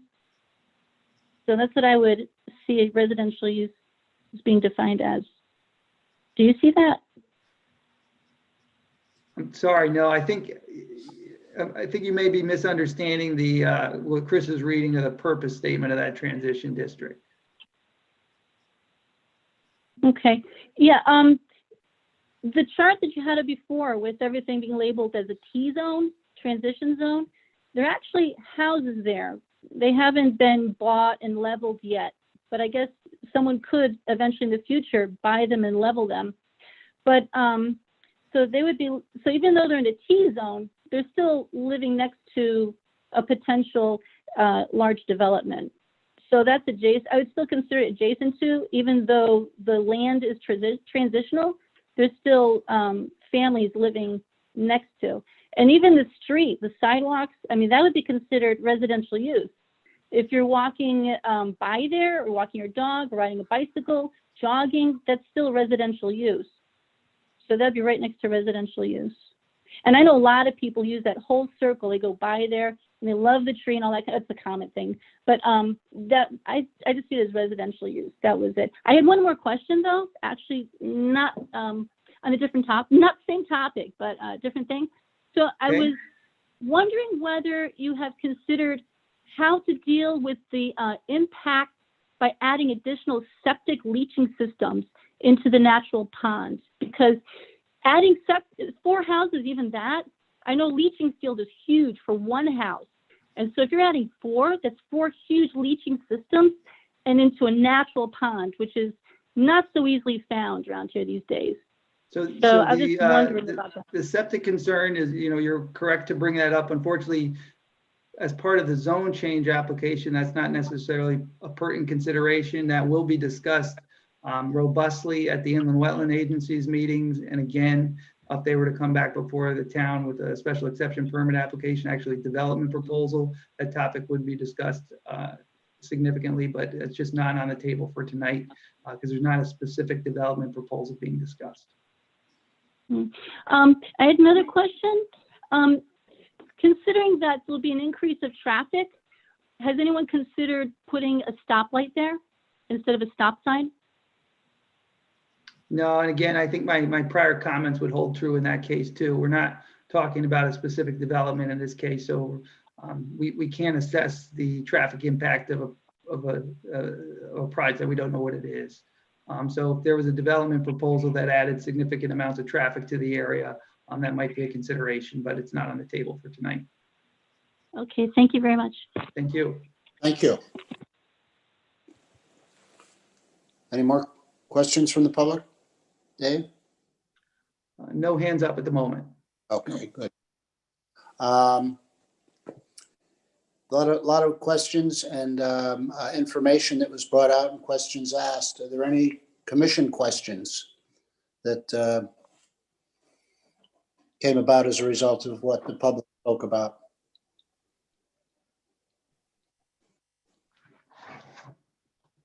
Chris, is there anything you'd like to add in light of all the comments that were made? A couple of things. One being, I think there were a lot of good questions, many of which we're addressing right now and will have to address in the future as they proceed with whatever it is they're ultimately going to do with the site. I did want to reiterate the power, if you will, of the commission in the special exception scenario, which is every use. The commission has discretion to impose conditions on allowing a use if it wants to allow it. And I really believe that ability to establish conditions on a use or determine that the use is inappropriate for any given location is critical in the transition zone, probably more so than any other zone. Because by definition, the commission is bestowed with the task of weighing more dense or intense use and its relationship in proximity to a nearby residential neighborhood. That really is where the rubber hits the road in terms of what a transition district is. And I believe that getting the benefit of enabling the expanded group of uses, albeit slightly more intensive uses for this property in a T district, can be that the downside or the worst case scenario, Mr. Chairman, that you raised earlier, can be mitigated and controlled by the commission through the vehicle of the special exception application. Thank you, Chris. These questions and points that neighbors are bringing up are and should be brought up in connection with any application that comes before the commission for a use that requires a special exception, which is basically all of them. All right. Thank you, Chris. Ron Bodenson, I think, has his hand up, Ron. Ron, you're muted again. Chris, what is your application before the wetlands body then if you have no current zoning application? Is this just some kind of advisory opinion you're asking, or is it based on a real set of facts? I don't know what, and if so, you keep saying that drives everything. Why don't we wait to see what they say? Because one has really nothing to do with the other. The wetlands aren't going anywhere. So if the proposals that Rich has on the drawing board for development can't fly for whatever reason because of the wetlands, then he's going to have to go back to the drawing board, and if he can't accommodate the concerns of the Inland Wetlands Agency, he's going to have to look at different options. But I think you're correct in describing it more as an advisory filing, because as I've indicated before, the wetlands will drive the development that it ultimately gets done on this site.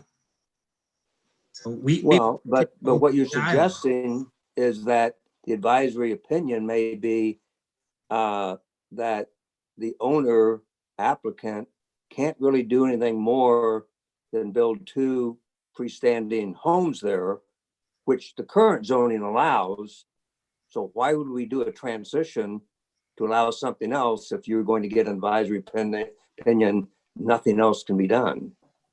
We're not getting an advisory opinion. We can't make a formal application to inland wetlands until we know the parameters of the zone we're in. And what we're seeking to do is utilize the parameters of the transition district, because as I indicated earlier, that provides the largest building envelope away from the wetlands to increase the chances that a proposed development would be feasible with respect to the Wetlands Agency. So until I know the zone and the rules of the zone, you can't make a formal application to wetlands. Certainly can't make them render a decision, because it would be a decision based on zoning that may or may not be in place. I didn't know they made advisory opinions, so you're gonna get They don't. something out. They don't. The hope was that we got both applications proceeding together, and that the zone change could be granted, and that we could, with the zone change in place, formalize the plan and get it in front of the agency.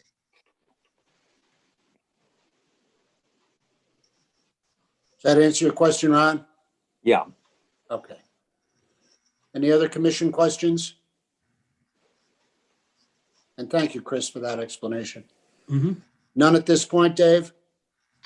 No other commission members. I do see an attendee with their hand up.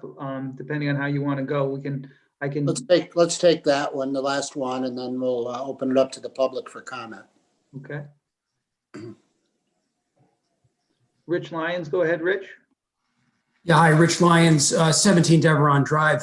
I didn't hear Joel Miller's comments very well earlier. He was asked, he was on the committee, I guess, at the time that the original zoning was decided upon. And my question is whether or not that is, whether there's records on that and whether that will be reviewed. Because basically all you're really looking to do is change a decision that was already made. And I might add to that it appears that, that the argument is, well, everything on Cottage Street on that side is already a T-zone. And I suspect that the records would indicate that the reason they didn't, it's apparent to me that you're opposite Route 1 there, you're parallel Route 1, everything on one side is commercial. So having a transitional zone on the opposite side of the street makes sense. That's not the case as you drive up Mill Road or drive further down Cottage when you get to this property. There's nothing commercial in that area. Joel, did you want to respond, or you want me to? Yeah, I can respond, and I'll speak up a little bit. So I was on the committee back then. I was on the subcommittees for the Plan of Conservation and Development.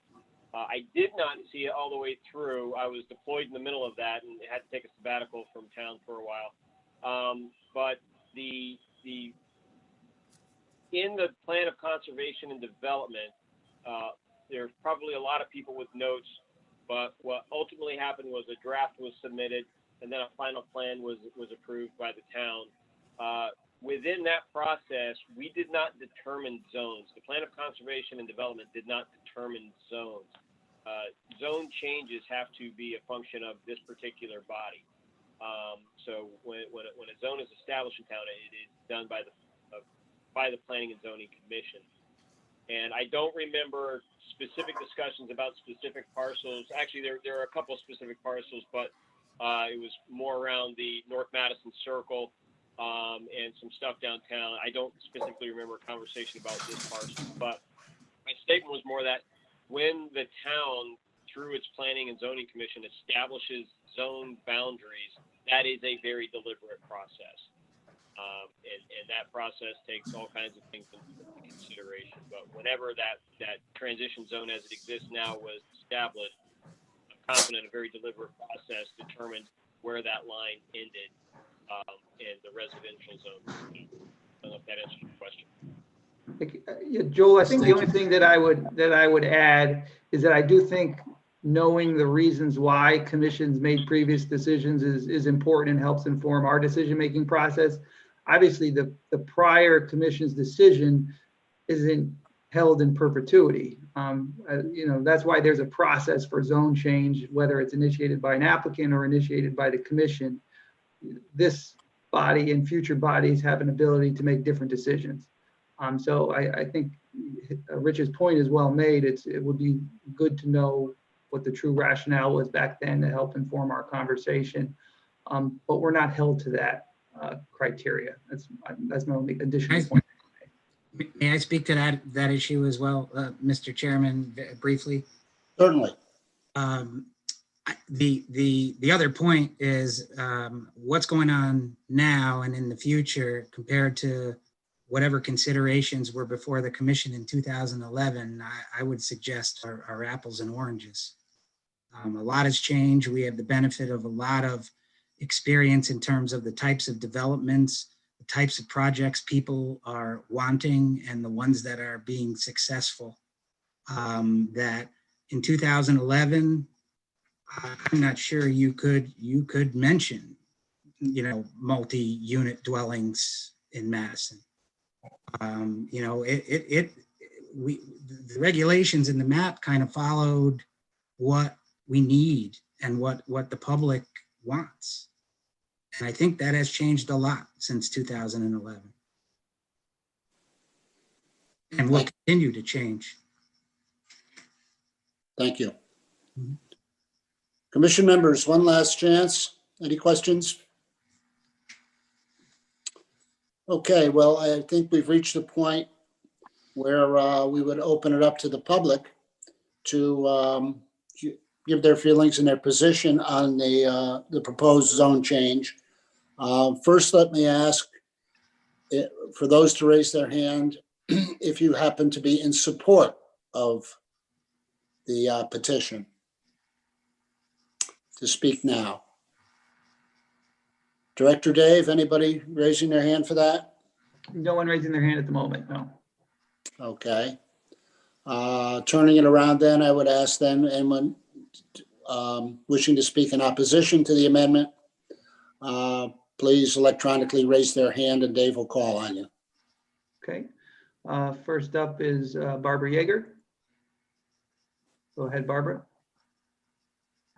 Yes, I am actually not either for or against at this point because I don't know what the applicant wants to do with the property.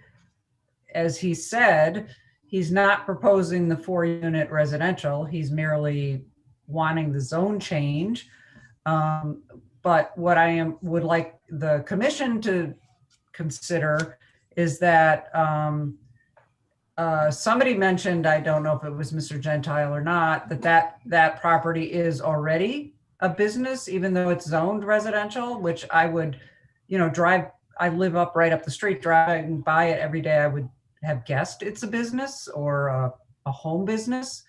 I also have a home business, so I want to be very careful about how zoning now considers home businesses because many of us are forced into home businesses.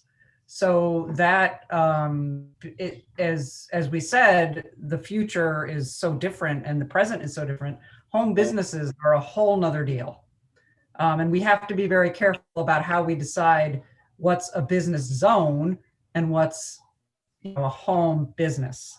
The next comment I have is that piece of state land, again, we don't know what the state will do with that. Maybe the state will need the money and encourage Madison to buy it and develop it residential. So we have to be very careful about that piece of land. I read all of the against this applicant, and they talked about the flood zone issues. My personal feeling is that the market handles flood zones by insurance costs and development costs. So I'm not so concerned about the flood zone. I am concerned about the natural habitats because that needs, unfortunately, we don't have a mechanism for the market to handle the value of natural habitats. There's a bunch of other issues that I think will be handled, like traffic. There's already issues coming out from Mill Road or River Road onto Route 1 in the summer. It's a nightmare trying to take a left turn, but I think that would be handled through the zoning process based on what the development is. And that's all I have to say. I appreciate the intense consideration that this commission is giving to this application. It's good to see. Thank you. Thank you for participating, Barbara. We appreciate that. Next up is Dale, I believe. Dale, you can go ahead.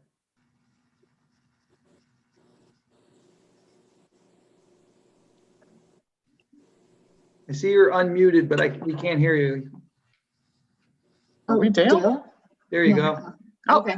Okay, I'm not Dale, but I'm Liz Amendola. I live at 67 River Road. I've been here and owned this property for 18 years, raised my children here.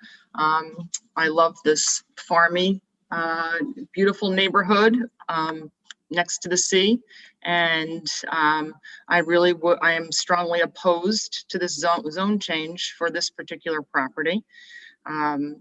Living here in this area, it is a very densely populated area. And if we were to take a sort of a virtual walk from one end of Cottage Road to the other, if we started off at the complete opposite end of Cottage Road, there is right across the street from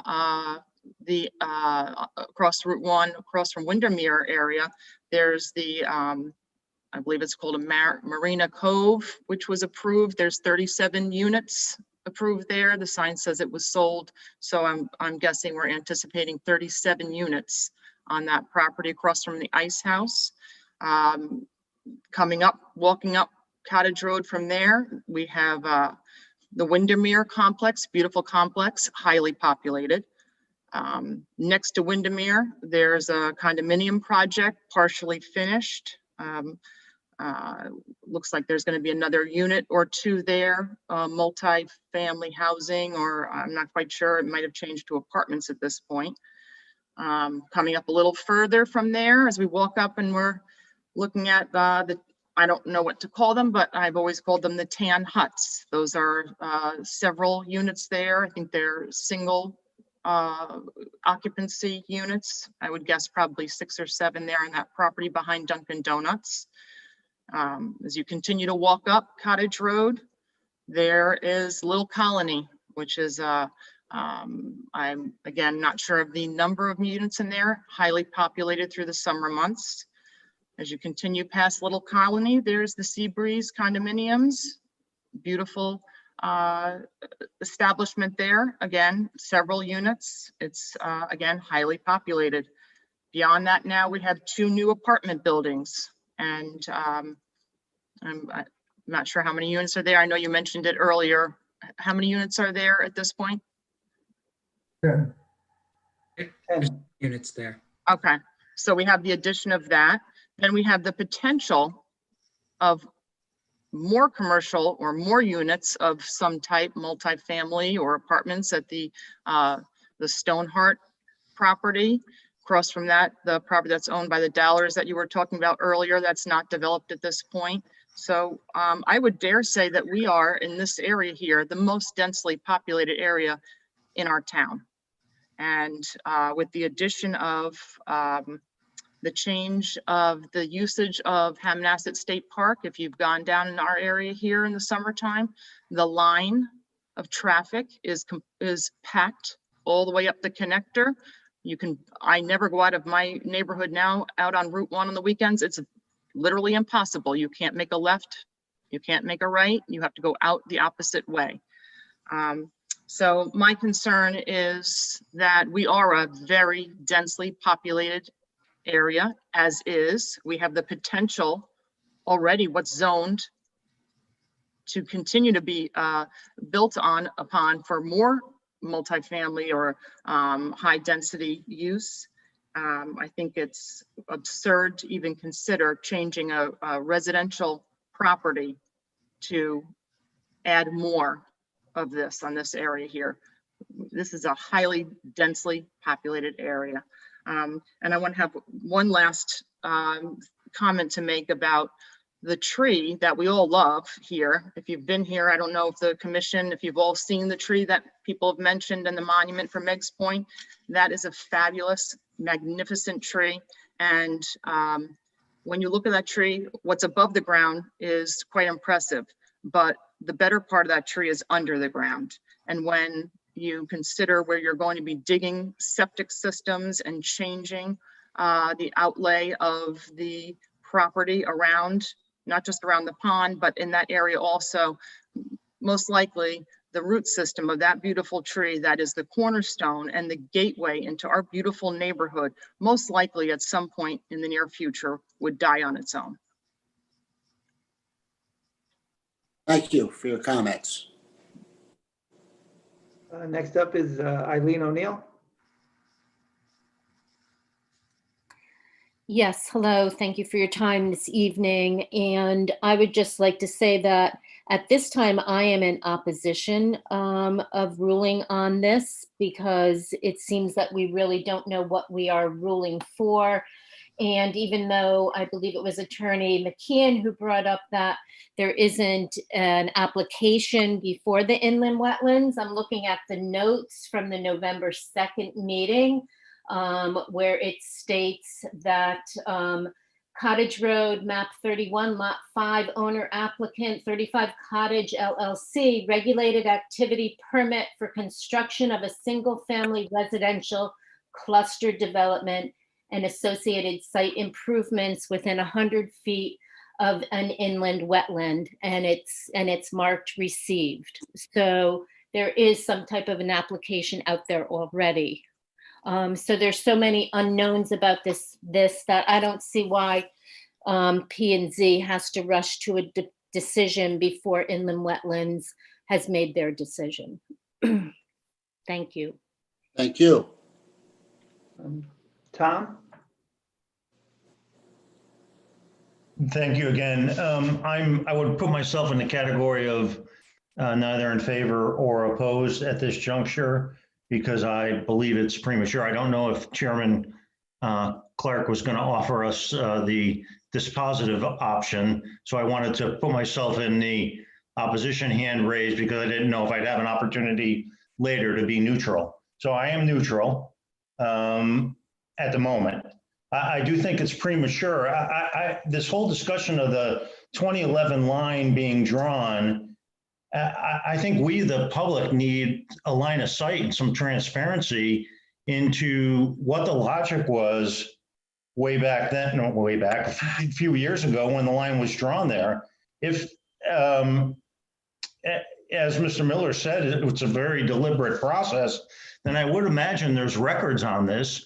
And either the commission should do the investigation to get the records, or they should hold the applicant, Mr. McKeon, to the burden of resurrecting what was in the record back in 2011 and understand what the logic was there. They stopped the line there for a reason. And I understand Mr. Anderson's point that the commission's not bound by past decisions, a fair point. But don't you want to know why the line was drawn there? I think it's a very relevant point that needs to be investigated. And to rule on this application tonight without a full line of sight into what the logic was back then is woefully premature. And I would submit that you, as commission members, are putting the cart in front of the horse without all the information in front of you. Thank you. Thank you, Mr. Sullivan. Scott? Yeah, good evening, guys. Thank you very much for the opportunity to address you all, and thank you for your service on the P&Z. Scott, do we have your address? I don't think you've spoken. I'm sorry, I have not. I am a lifelong resident of Madison. I currently live at 77 Mill Road, up the street from this project. I've been here about 6 years. Go right ahead. Thank you. Okay, thank you, sir. Well, I quickly noted that Attorney McKeon, in his opening salvo, indicated that the move from an R2 to a transitionary piece of property should serve the greater good. I just don't see how this serves anyone's interest other than Mr. Gentile's, and clearly for profit. There is no other reason you do this. It's R2. It was designated R2 in 2011, most likely for a reason, as the last speaker had mentioned. But if you lived in this area, which only apparently one or two people on this call do, other than the actual residents here, I don't see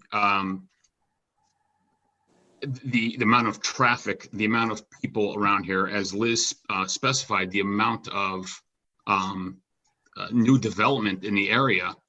is overwhelming this area. And if you spent more than, a drive-by through, you would realize that any day in the summer, it's ridiculous. I know you don't take into consideration the tax benefits, which you shouldn't, but what Attorney McKeon failed to put into his little equation is, say 1 or 2 school-age kids move in here. That'll negate any tax benefit to the town has at all. We all know the cost of sending a pupil through the Madison school system is averaging $10,000-12,000 per child. So I granted, I know you don't take the tax benefit into account, but there's clearly a counter argument to that. And at the end of the day, I am opposed to this with the amount of potential development Liz mentioned. This part of Madison will look like the Brantford Hill, because you're talking an unprecedented number of apartments and potential condos and whatever, which is this area is not set up for that. And again, I thank you for the opportunity to address you all. Appreciate it. Thank you very much. Thank you, sir. Mike?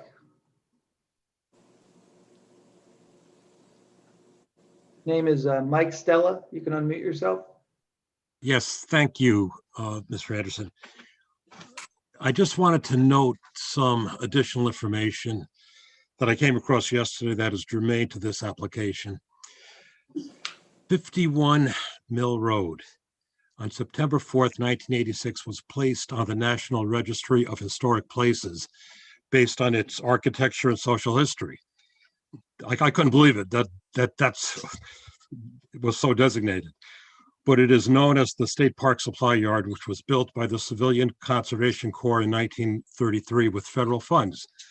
And the property encompasses 6 acres, and 3 acres are at the building site, and the remaining 3 are south of the building site. As I stated in my letter, the petitioner frequently refers to the commercially zoned property to the south of 35 Cottage Road.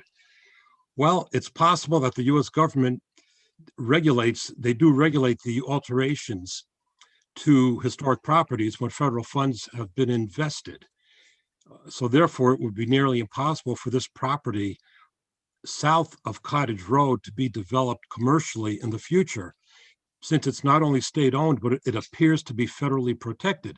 And this really needs to be looked at, because I think these are sir, the property, I just want to stop you because I think there's a little bit of confusion. The property you're talking about, I believe, is the mosquito control facility, which is in the residential district, which is to the west of this property. There's no structures to the commercially zoned piece of state property that Chris was referring to. There's no structures on that. okay, but with all due respect, the description indicates that 3 acres of the State Park Supply Yard encompass the buildings, and the remaining 3 are called the southern portion of the tract that is undeveloped. So that could very well be the 2 properties on the Post Road that you're designated as a commercial area, which may be federally protected from alteration. And I have the forms right here. I'm going to send them to you, because this, I just found about this afternoon. And it could very well be that the property across the southern part of 35 Cottage Road across the street cannot be developed now or in the future. And besides, I believe that the petitioner is abusing the tenets of the transitional district, because it's very possible, it's very possible the property may never be developed since it may be federally protected. And what do we have in a transitional zone for? It's a forest. We're transitioning from a forest to an apartment to a residential area. It doesn't make sense to me. Why would you need a buffer between a forest and a residential area? I could see if the property was developed commercially, then you may have a need for a transitional zone, but not under the present circumstances. And I know Mr. McKeown said that that property has been looked at in the past. Well, maybe they couldn't develop there. Has anyone ever thought of that because of this? So I'm going to forward this to you. I don't know if you can take it for what it is, but that is a federally protected area, and it's 6 acres. And believe me, that property where the buildings are is only 3. So the other 3, it says it in the application, the state application from the Historical Society that the other 3 acres are south and discontiguous from the 6-acre tract of the Hammonasset State Park. So they could very well be protected properties. That's pretty much what I wanted to say. And I really think that the transitional district here is being abused because there is no reason for it, no logical reason in my mind that you would need a transitional district from a forest on both sides of Mill Road. It just doesn't make sense to me. I could see where his other building is, the apartment. In front of that is commercially zoned where you could actually build something, but not where this property is. Because I've checked this out. I couldn't go to the, I wanted to do a tile search, they wouldn't let me in the city hall, the town hall. So I mean, but this is as far as I could get until I could get in that building to review the records. Let me just, and I can't, thank you for that very much, Mr. Stella. Just a couple of related observations to maybe put a context on it. As Dave pointed out, the historic property is the Civilian Conservation Corps camp that existed, and that's the property that the DEP uses and has for years for their mosquito control operation. As far as commercial development nearby, recently, 7 or 8 years ago, the Dowler family got approval to construct as Attorney McKeon pointed out earlier, a commercial development on a property that abuts that to the south. That was, they were in contact with the State Historic Preservation Office, SHPO. It was approved. And there was also a state hearing for the cell tower that directly abuts the CCC campsite on the Stoneheart property, which is just west of it. And the fact that this property itself is historically designated did not impact in any way uses surrounding it. So the information would be good to see, but I don't think it affects this, and certainly not a zone change at this point, if that were approved. Okay, but if the 3 acres south of the building lot is federally protected from alteration, how could anybody possibly buy it and commercially develop it? Well, that isn't the property we're talking about, is it? Well, no. Well, 3 acres is where the building is. There's the remaining 3. I wish I could upload this. It's because it's That's on the other side of it's on the other side of River Road. No, this is concerning the tracks to the southern, southwest and southeast of 35 Cottage Road. That's state property there. Ron, I'm sorry, we have a few more people, so I think let's go to that. unless I just Mike, had a little inside information on that, Mr. do you Stella. have any other concluding comments, Mike? No, that's it. But that property, that's something that has to be looked at, that whether it's part of the 6 acres that are so designated on this form, which I'm going to send you. Okay, thank you. I'll say Don Moore, even though I know it's not Don. Go ahead. Actually, no, this time it is Don. Can you hear me? Oh, yes. Okay. Actually, these are mostly my wife's points, so we're tag teaming here. So it's Don and Barbara from 20 Edinburgh Lane, and I echo the thanks that someone else brought up for everyone's time. You guys clearly are very deliberative, and this is our first time attending a meeting like this, so we are impressed and appreciate all the work everyone's doing.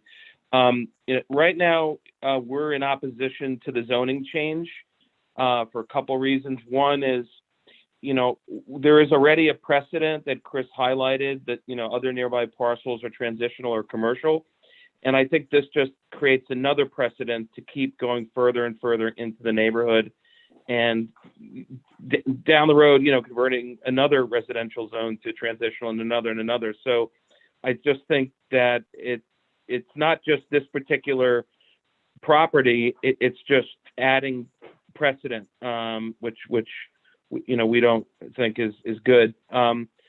Also, I agree with the lady who spoke earlier that there is a lot of development already, and there are appropriate places for that, and there's many beautiful places to develop that are already properly zoned or more naturally zoned along Route 1, where there's already a lot of housing developments and that are beautiful. And so it's not like there's no land. There's plenty of land that's more suitable for this kind of zoning change. And so I think if the commission is considering creating a further precedent and changing zoning in the midst of a residential area so that a developer can construct 12 units per acre, it needs to be considered that there's a lot of choice options, hundreds of acres that are better suited within 5 minutes of that property. We also agree with the prior comment that the zoning commission back in 2011, deliberately did not change the zoning of that parcel. And I would sort of speculate that the reason is obvious, right? It's unlike the other parcels, it's not on Route 1, and it's a beautiful piece of land that's better suited to, for private use, not for development. And in addition, like a lot of people in our neighborhood, and we have kids, we walk and we bicycle, and we do that a lot. We go by that house all the time, and I just think the incremental traffic creates an unnecessary kind of increased risk of injury and death. And again, changing a rule that was deliberately made in order to accommodate more people is fine, but it just seems like an extreme thing to do when there's plenty of land that's naturally suited and already zoned for this. So I don't know if there's anything else you wanted to add, Barbara, to that. So appreciate everyone's time. Thank you. Yes, a lot of you. Thank you very much. All right, D. King. Yes, hi, Deb King, and thank you all. I guess I agree with many of the previous speakers that we would hope that the commission would do their due diligence as to why this piece of property was excluded when the thoughtful process was created of making the transition zone. I think that the pond on the property probably does take about 1/3 of the property, so we're only talking about probably an acre of land to put buildings on. So 4 seems a lot to me. With regard to the land to the south of Cottage Road, when I spoke with Deep about this, and they do own that piece of property, they told me, because I said, are you going to develop it? And they said, no, we're not in the business of developing land. We're in the business of preserving land. And the apartment, I'd also like to mention that the apartments that went up, which are very nice, by the way, Mr. Gentile, but when they went up, there was a line of trees between the garage and on 35 and the apartments, and they got disturbed in the site work, and now they have all been cut down. So I share the comments of the thoughts of the previous speaker who was concerned about the tree. The pond is beautiful. There's lots of blue herons there. I ride my bike by there all the time, and there's usually no one there. There's maybe 1 or 2 cars, or most of the time no cars. So there's not a lot of traffic there currently. So thank you for your consideration. Thank you for your comments. Thank you. Rob Marzatelli.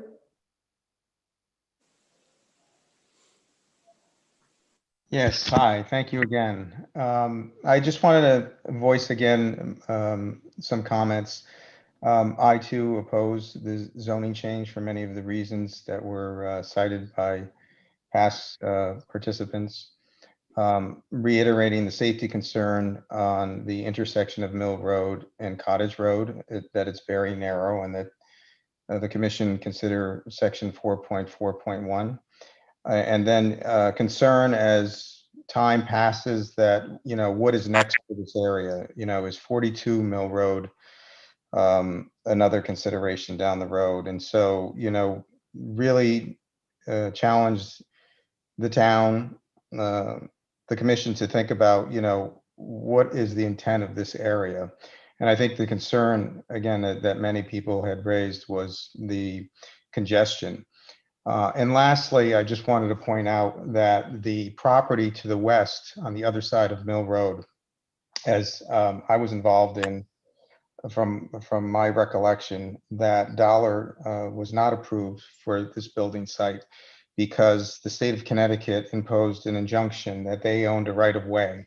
And I have the paperwork on that. So I don't know if that has any relevancy as to why this property, but I just wanted to cite that and make that a point that as it was last left off, and I had communicated with John DeLora that there's a right of way that the state of Connecticut imposed an injunction for any development to the west of 35 Cottage Road on the other side of Mill Road. If you want that paperwork, I'd be happy to share that with you. Yeah, please send it to Dave. Okay, will do. Thank you. Thank you. Anyone else, Dave? There's two more. Peter Steer. Hello, gentlemen. This is Paula Steer. I live at 48 Deveron Drive. Hello, Paula. Hello. Thank you for having this meeting. It's my first zoning and planning attendance.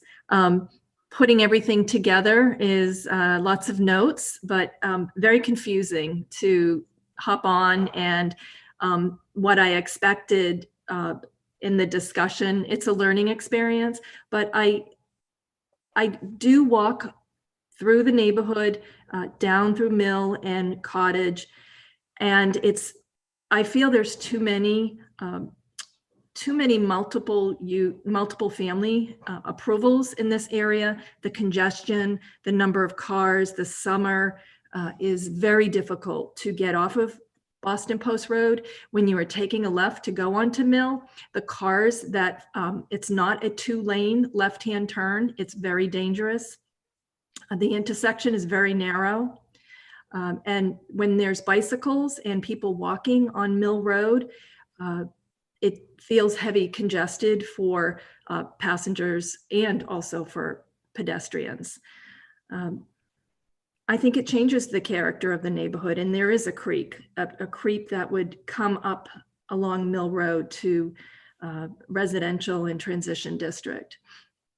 So for those reasons, I feel there's lots of options. I don't understand how on potentially 1 acre of buildable land, there could be 4 buildings. I know that's not what we're here for, but it keeps coming up. It was presented, it was most of the discussion, but it does not feel like that's what is being asked to be decided tonight. So that's why I found it confusing. And that's why I feel there's not enough information, and I'm generally against it. Thank you very much. Maureen Druin. Thanks, David. It's Maureen Druin again, 73 River Road. I just wanted to note my opposition to this request to change the zoning for the site. I think there's too many questions regarding why this historically was kept in this residential zone. I think we still need to kind of vet those questions and see why this was left in the zoning at that time. Also, this parcel is, to me, it seems like a gateway to Mill Road. And as you do go down that road, you pass by lots of new developments that were recently approved. So that's really going to change the tone and the character of the neighborhood substantially. I don't see a lot of benefit for the neighborhood or even opportunity. I think it's going to be a lot of density there, and just continue on, as Liz discussed, with excessive density already on the road. And I'm concerned about potentially bundling this with 42 Mill Road and what really the plan of action will be.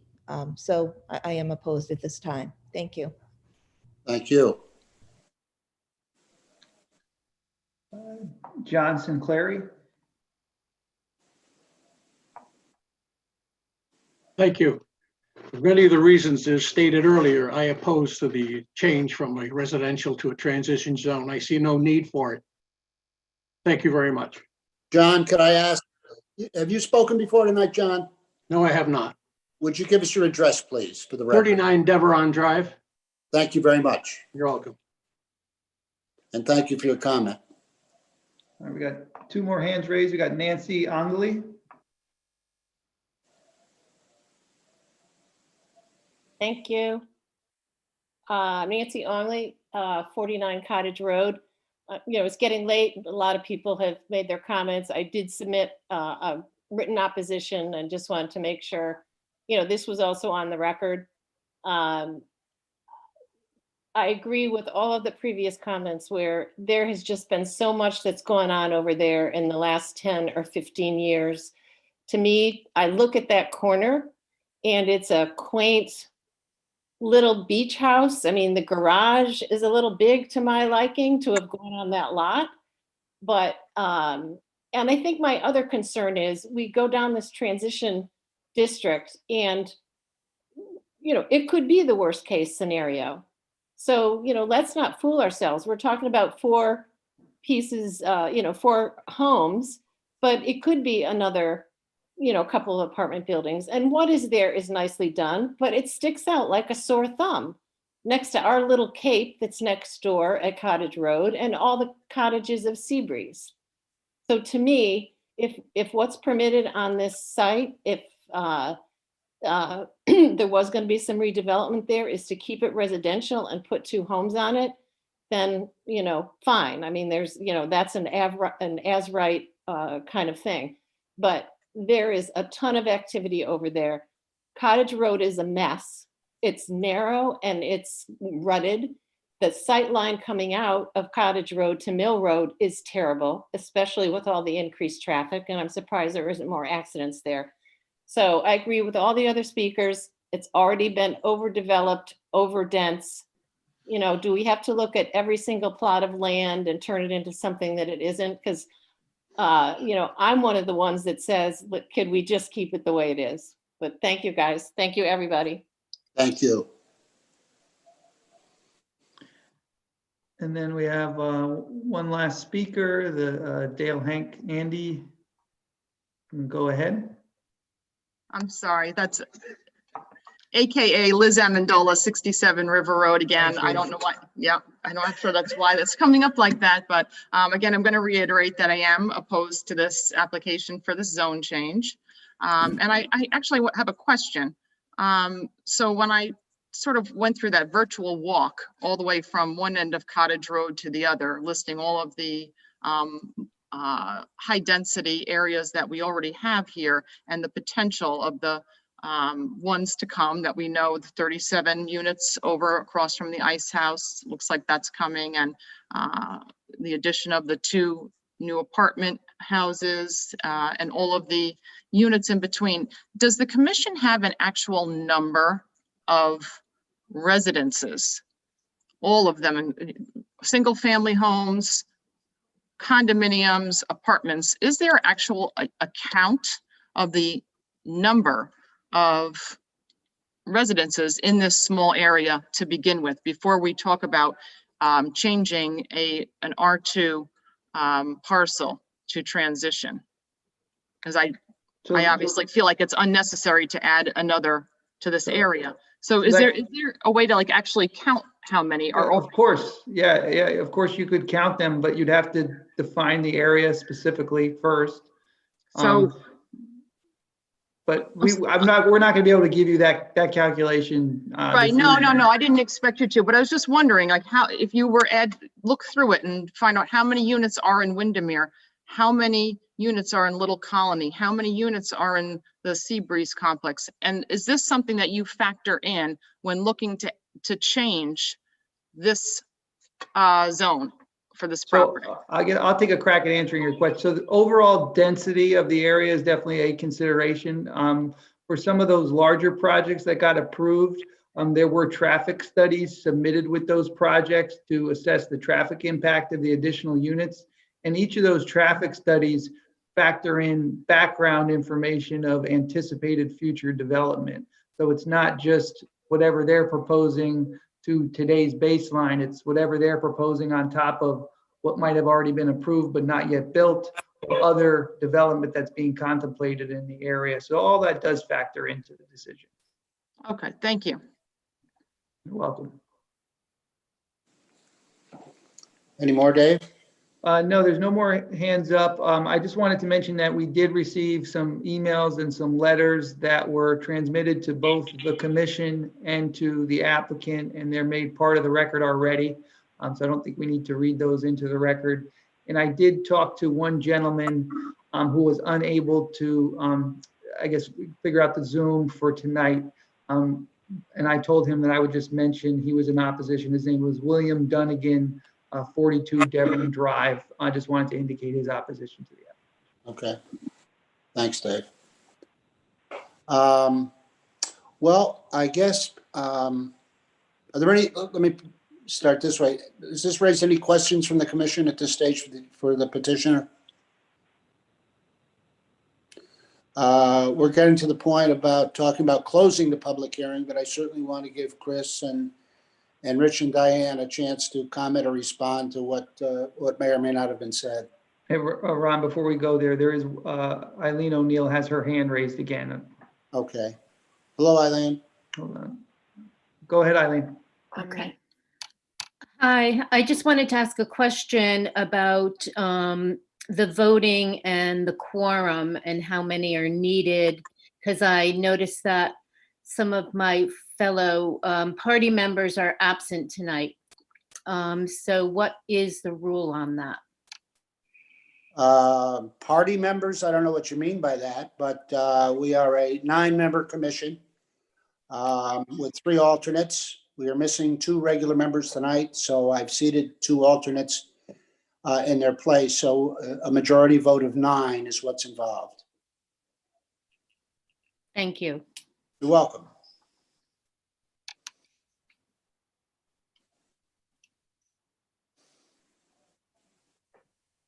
All right, Ron. Okay.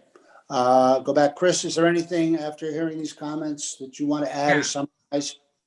I only have a couple of points. I think a lot of the opposition is tangled up in a specific proposal, and frankly regret that that's even on the table. I was introducing that really to try to dissuade everybody from thinking that this applicant was proposing some apartment building, which they aren't. Number 2, the fact, I think there was a comment about Rich's building next door sticking out like a sore thumb. And I would call your attention to the fact that what was there before Rich did his work next door stuck out like a sore thumb. The building, if Rich didn't knock it down, it would have fallen down. I also, and maybe this is just a philosophical disagreement, but I don't understand the negativity toward people wanting to be in our town and in an area that is commercial and in an area that our plan of conservation and development targets for higher density use. Traffic always comes up. To me, traffic is a problem we want in many areas. Sure, it's a problem. It has to be dealt with. But each proposal that you would see under a new zone, you have the control over to determine how traffic comes in and out, how people park, how trucks get in and out to deal with trash. Maybe not on this parcel. The worst case scenario here is not 24 units, because that is simply not feasible on this site, given the pond and given the wetlands.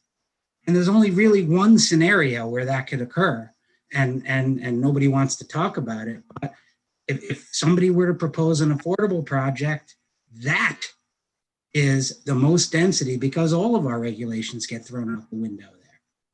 So the idea that we're trying to redevelop sites and that that's a bad thing because people want to be in the area, I just don't agree with. And it seems like a lot of what's been said is permeated with that thinking. And just don't think that way, and I don't think the commission should think that way. There was one of the speakers indicated that I had said there wasn't an application on file with the Wetlands Agency. I don't believe I said that. There is an application on file. It's just been able to go nowhere because of the fact that we don't have a definitive plan to proceed with that. Part and parcel of the fact that we don't know what zone we're going to be in. So I did also want to point out the issues of the federal land and federal claims to the state property. To me, they don't have any bearing whatsoever on the points we're making. And then the final point with respect to the collective group of people opposing, there's a lot of focus on why this was left out in 2011. While that might be an intellectual exercise, we're not in 2011. And what we can do is look at what's going on now, what's likely to happen, what we want to happen going forward. Making zoning regulation change or map changes is designed to direct development and control it in a way that we want for the town. So I don't think it makes a difference what occurred back in 2011. What we have is a set of facts and circumstances in front of us right now. I have nothing more in terms of what's been said. I did want to point out two things just for the record. Dave, I know that the town has made efforts through Noreen Kokoruda and others, and I continue to hear efforts to try to get the state of Connecticut to let us put that back on our tax rolls and let us develop it because it's such a site. Do you have information on that? I don't have any specific information to share. I can say I was in a meeting with Noreen and the Commissioner of DEP and others where we did express a desire to work together with the state to find a good use for that property. And it was left unstated and undecided upon whether that meant the town would help facilitate development or whether the state might facilitate it themselves. But those conversations did take place, yes. The only reason I bring that up is I don't want the commission to think that I pulled that out of thin air, that effort has gone on and I believe still continues. For the record, I wanted to confirm that the notices, the mailings, and the evidence of the sign being posted were all properly done. Dave, can you confirm that? Yes, that's correct. And then I also wanted to point out, just in the interest of being forthright with the commission, I did make an error in my statement of reasons where I indicated that the planned residential development is a special exception that's allowed in both the transition district and the commercial district. And it is not allowed in the commercial district. It is only allowed in the transition district, and that is a mistake in what I had submitted. So I just wanted to point that out for the record. Anything else, Chris? That's all I have. I don't know if Rich or Diane has anything. No, I'm all set. Thank you. Thank you, Rich. Okay. There are no questions or anything that we want to ask of the applicant from the commission side at this point? Hearing or seeing none, I would then ask that for a motion to close the public hearing. So moved. Second, John Mathers, second by, Jim Madison. okay. All in favor? Aye. Opposed? Unanimous. Ron, So- real quickly, just for the folks that are on the attendees. So the public hearing being closed means that the commissioners will enter deliberations with themselves They can talk to me as staff liaison, but they cannot have any further communication with either the applicant or any attendees. So I ask you please not raise your hand or type into the Q&A. This is just for commissioner deliberation at this point. Thank you, Dave, for that. So we've heard quite a bit. I'd like to get your thoughts and your feelings on this. Let me start out with Joel Miller. Joel, what do you think? Where are you coming from? First, okay. So my comments earlier have been used quite a bit. So one of the things that, you know, from the lenses I'm looking through, one of the things I want to make clear is I'm actually less concerned about why that particular parcel was carved out and left in an R2 district rather than be incorporated in the transition zone than I am than I guess my strength of consideration that goes toward the fact that it simply was and that it is at this point in time. A lot of talk has been exchanged about the area. I think we were asked to kind of look at what's occurring now and look at the facts and circumstances of what's going on in the area. But the facts and the circumstances are that the commercial aspects of that area are stagnant. There are undeveloped commercial properties in that area, and there have been for quite a while, decades even. So when I think about, you know, what could be happening, I think just seeing something happen there would be more of what I would think of what could be happening. And the fact that we have approved residential, further ratios of residential to commercial within the commercial districts in this area, and those have yet to be built out. We approved some the conversion of condominiums to apartments on the other end of Cottage Road. Those have yet to be built out. I'm not overly convinced that what's happening now and what is likely to happen in the future because of the changes at Hammonasset are really that material to how I would consider this. The other thing I would look at is that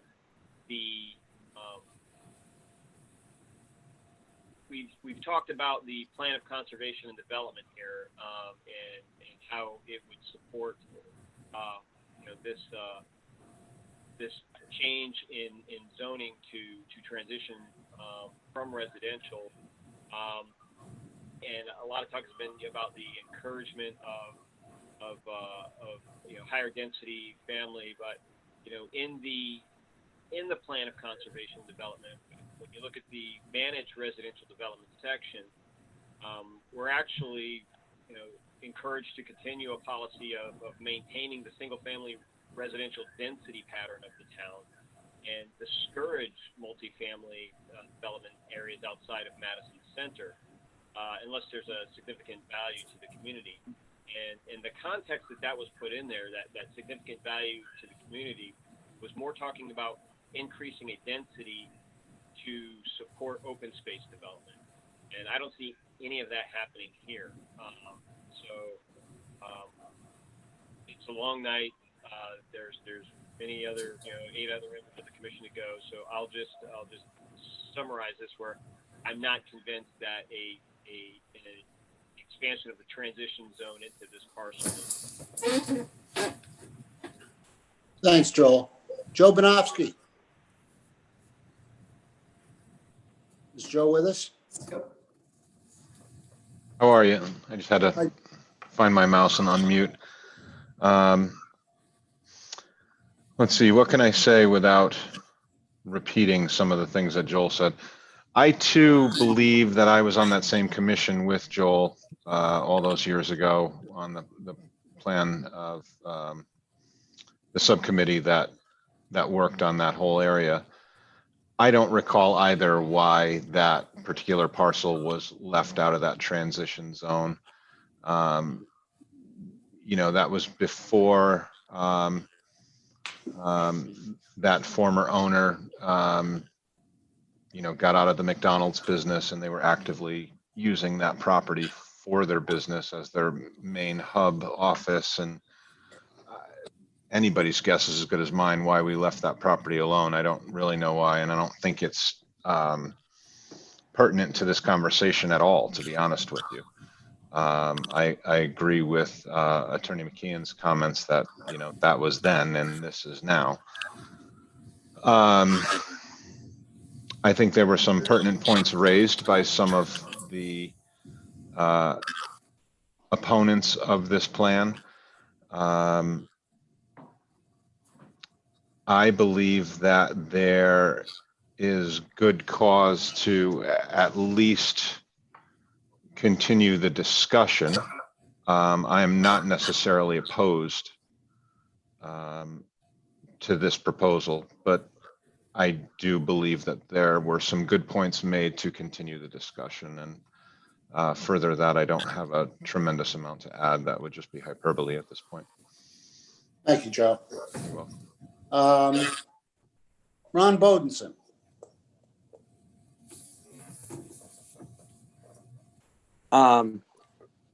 Basically, I'm opposed to the transition zone.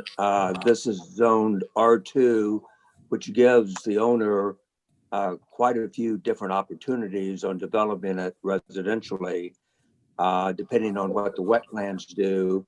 And I'm sort of in the chairman's part here, where I don't think there'd be much problem with getting a variance on the Mill Road side of it. So I just don't see where this should get converted to a situation where it makes residential easier, but then opens up so many other possibilities that that we say we can control, but once we get the application, it's hard to say how that will come out. The town hasn't given us any indication that this is an important area for greater development. Ever since the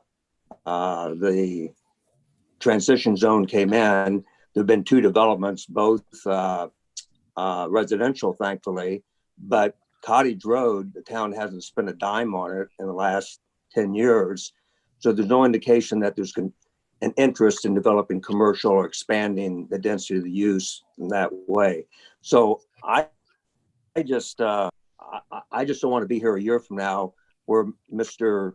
Gentile has sold the development area to somebody else and they come in with the most dense possible idea in the world that is not residential. So I just think it should be residential. We should work with them to get it as, it may not be 3 homes, maybe 4 homes, we don't know.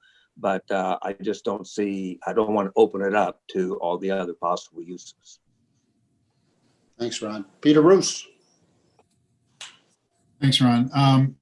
You know, we've heard a lot of information tonight back and forth, but I guess I come down to, we're being asked to simply decide whether this should be a T-zone or not. And I'm not sure that I've heard anything at this moment that would stop me from voting in favor of that. If the day comes when somebody wants to do something with it, they'll have to bring a special exception permit to make all that happen. Our only thing that's on the table now is whether it should be a T-zone or not, and I support it being so. Thanks, Peter. John Mathers. Well, Mr. Chairman, if it were to be put to vote tonight, I would vote against it. But that's not necessarily because I'm opposed to the change in zoning. It's just because I am very interested to know why it was not included in the T-zone years ago when the rest of the area north of Cottage seems to have been. And I think that's relevant. You know, as was stated by Dave Anderson earlier, what was decided in the past is not necessarily what could be decided now, and I get that, but I think it's relevant to know why it was left out in the past. And I would just like to have that information before I make a decision on changing the zoning here. I think it's too bad that a property owner is seemingly vilified for wanting to develop his property and make a profit even. And there is no proposal before us tonight. that is to be considered good or bad, other than a zoning change. So I think that, you know, if I were, if we were considering a specific development proposal, we could look at things like density. We could look at things like wetlands and the impact and setbacks and so forth. But there is no proposal other than a zoning change. And right now, I don't have enough information to be in favor of it. Thank you very much. Tom Berlin, you've been very quiet tonight. Yeah, Ron, I think, you know, in listening to everything and a lot of good input, both from the, from Attorney McKinnon, you know, the developer, and then also the public, and then fellow commissioners. You know, I would say that I would lean at this point to not, you know, not agreeing to the transit, you know, the change in zoning. And I just don't see the need to take this up for a single party. And we certainly have a lot of public opinion neighbors that they're against it for various reasons. So I would say that I would lean toward opposing it. Okay. Thank you, Tom. Elliot?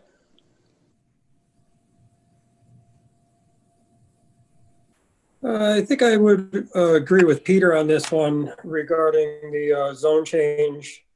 I mean, seeing anything other than a single family home would require a special exception and a public hearing. And the proximity to the existing T-zone, I don't think I would be opposed to voting in favor of the change to the T-zone. But then on the other side of it, I would also kind of like to know why it wasn't included in the original change. Mm-hmm. Okay. Thanks, Elliot. Vice Chairman Jim Madison. Thank you for letting me go last rather than first this time. I appreciate that. When this first came up on the agenda, I actually spent 2 different days going down there again to familiarize myself with the whole area. And at this point, I will say I have not been sold on the reason to make a change to the current zone. There's nothing really going on around there that would drive me to say that we need to make a change to the zone. So I would, at this point, I'm opposed to making a change to the current zoning. Okay, thank you. Well, we certainly have a mixture of opinions on this, and it seems one of the issues is a couple of commissioners may be concerned with if we can discover what happened back in 2011, the logic, if any, to carve this out from the T-zone. Would that collectively, what are your thoughts about having that looked into, table our vote and trying to find that information? Dave, let me ask your opinion about that. Well, certainly, I think the more information the commission has, the better decisions they can make. So if even just a portion of folks want more information or want to seek more information, I would suggest we do that. I can't guarantee that any search will reveal an answer. You know, as all these meetings are, there's a summary of minutes and decisions are made, and sometimes it's not exactly clear why.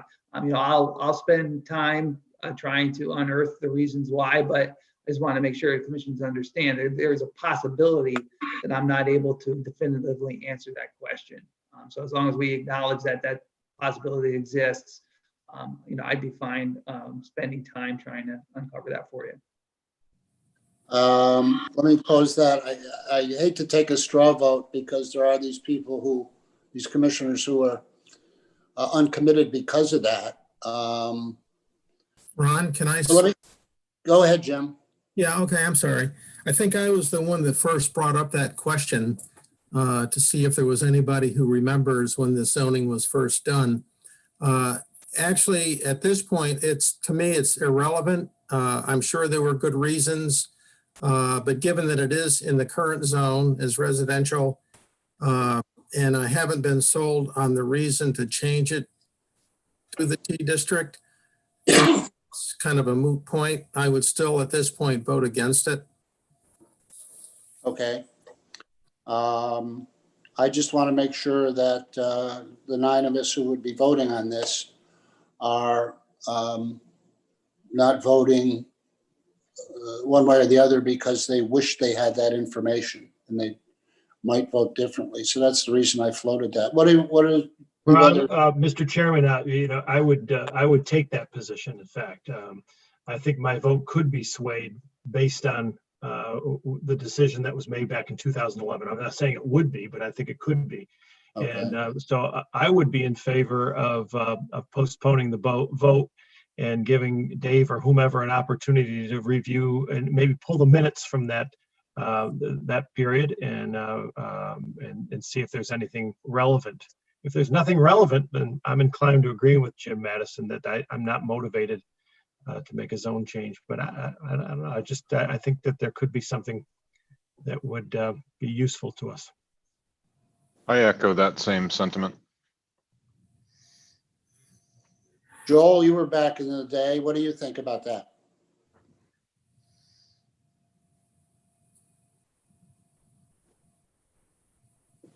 Joel? There we go. Okay.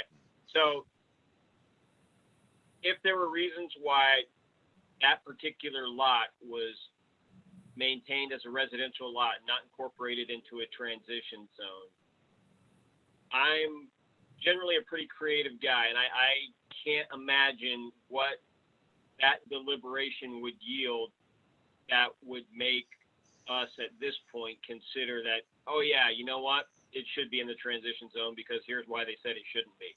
So I'm having trouble connecting that logic.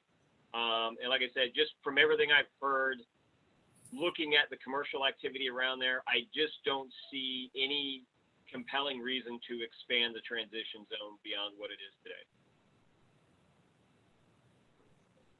Anybody else feel that it's worth delaying it for that information? I know John certainly does. Anybody else? Hearing none. I'm wavering. It's kind of hard to compete with that logic. Okay. So I suggested it. John thought it made some sense, maybe not a lot, but some. Does anybody else side with what John's feelings are, that information, which may not be available at all, but if it was, might be helpful? Okay. So without a lot of support for that, maybe the best thing to do right now is put it to a straw vote and look for a motion. Does that make sense? Dave? Yeah, I think so. I mean, I think the commission should, if someone feels strongly about making a motion, I think they should do so and see where it falls. Okay. Well, let's see. Does anybody wish to make a motion one way or the other? I'd move to deny the request to rezone to transition. Okay. I'll second that. Second by Joel Miller. No, we're not really, okay, there's the motion. And I think it's best to go down the list. So look to John Mathers. Hey, Ron, just a clarification. So there's a motion and a second. Is it discussion and then either all in favor or against? Do you want to go down the line or? I'd rather, go down the line and do it that way. I think it's important enough. And any comments, do you think that's a good way to handle it? Sure, that's fine. So, John Mathers. Well, as I said earlier, if it were put to a vote tonight, I would vote not in favor of so I guess I support Ron's motion. Okay. Joel, you seconded the motion, but I'll still call on you for your feelings. I usually talk too much in these things. I think I've said enough. No? Jim Madison? I agree with the motion. Elliot? I'm opposed to the motion. You're opposed to the motion? Correct. Okay. Joe Banofsky? Yeah, I guess I was the one wavering. I mean, I'd like some of the things that Peter said and agree with that in that accepting the change does not necessarily mean that anything can particularly happen without a special exception permit. But at the same time, I have not been compelled to believe there's a need to change the zone. So if I had to fall one way or another, I guess I would fall in favor of the motion. If I mean, we are at that point tonight. Okay. Peter Roos? Yeah, I'll stay the same way I was before. I'm not in favor of Ron's motion. Okay. Tom Berland? Yeah, Ron, thanks. I take making a zoning change very seriously. I just didn't hear anything tonight that would convince me that this is in the best interest of the town. So I would support Ron's motion. Okay. I think that pretty much seals it. I feel like you Joe, and I guess rather than weasel out of it, I can state my opinion. It's a tough call in my mind, primarily because we have so much authority over what was proposed. It does scare me what can be proposed there. In some respects, I guess it scares me what could be proposed there in the RU zone with affordable housing and that type of thing. So I think, in fairness to all, feeling both ways, it's unnecessary. I think I'll abstain for the time on this one. So I guess the best thing would be then to call the official vote. And Dave, you can note who raised their hand. Yep. Unless you've got them marked down already. All in favor of the motion on the table signify by saying aye. Aye. Aye. Aye. Got all those for the record? Yes. Dave? Yes. Okay. Opposed? We have some who are opposed. Yep, Elliot and Peter Aye. raising their hands. Peter, okay. And I will abstain.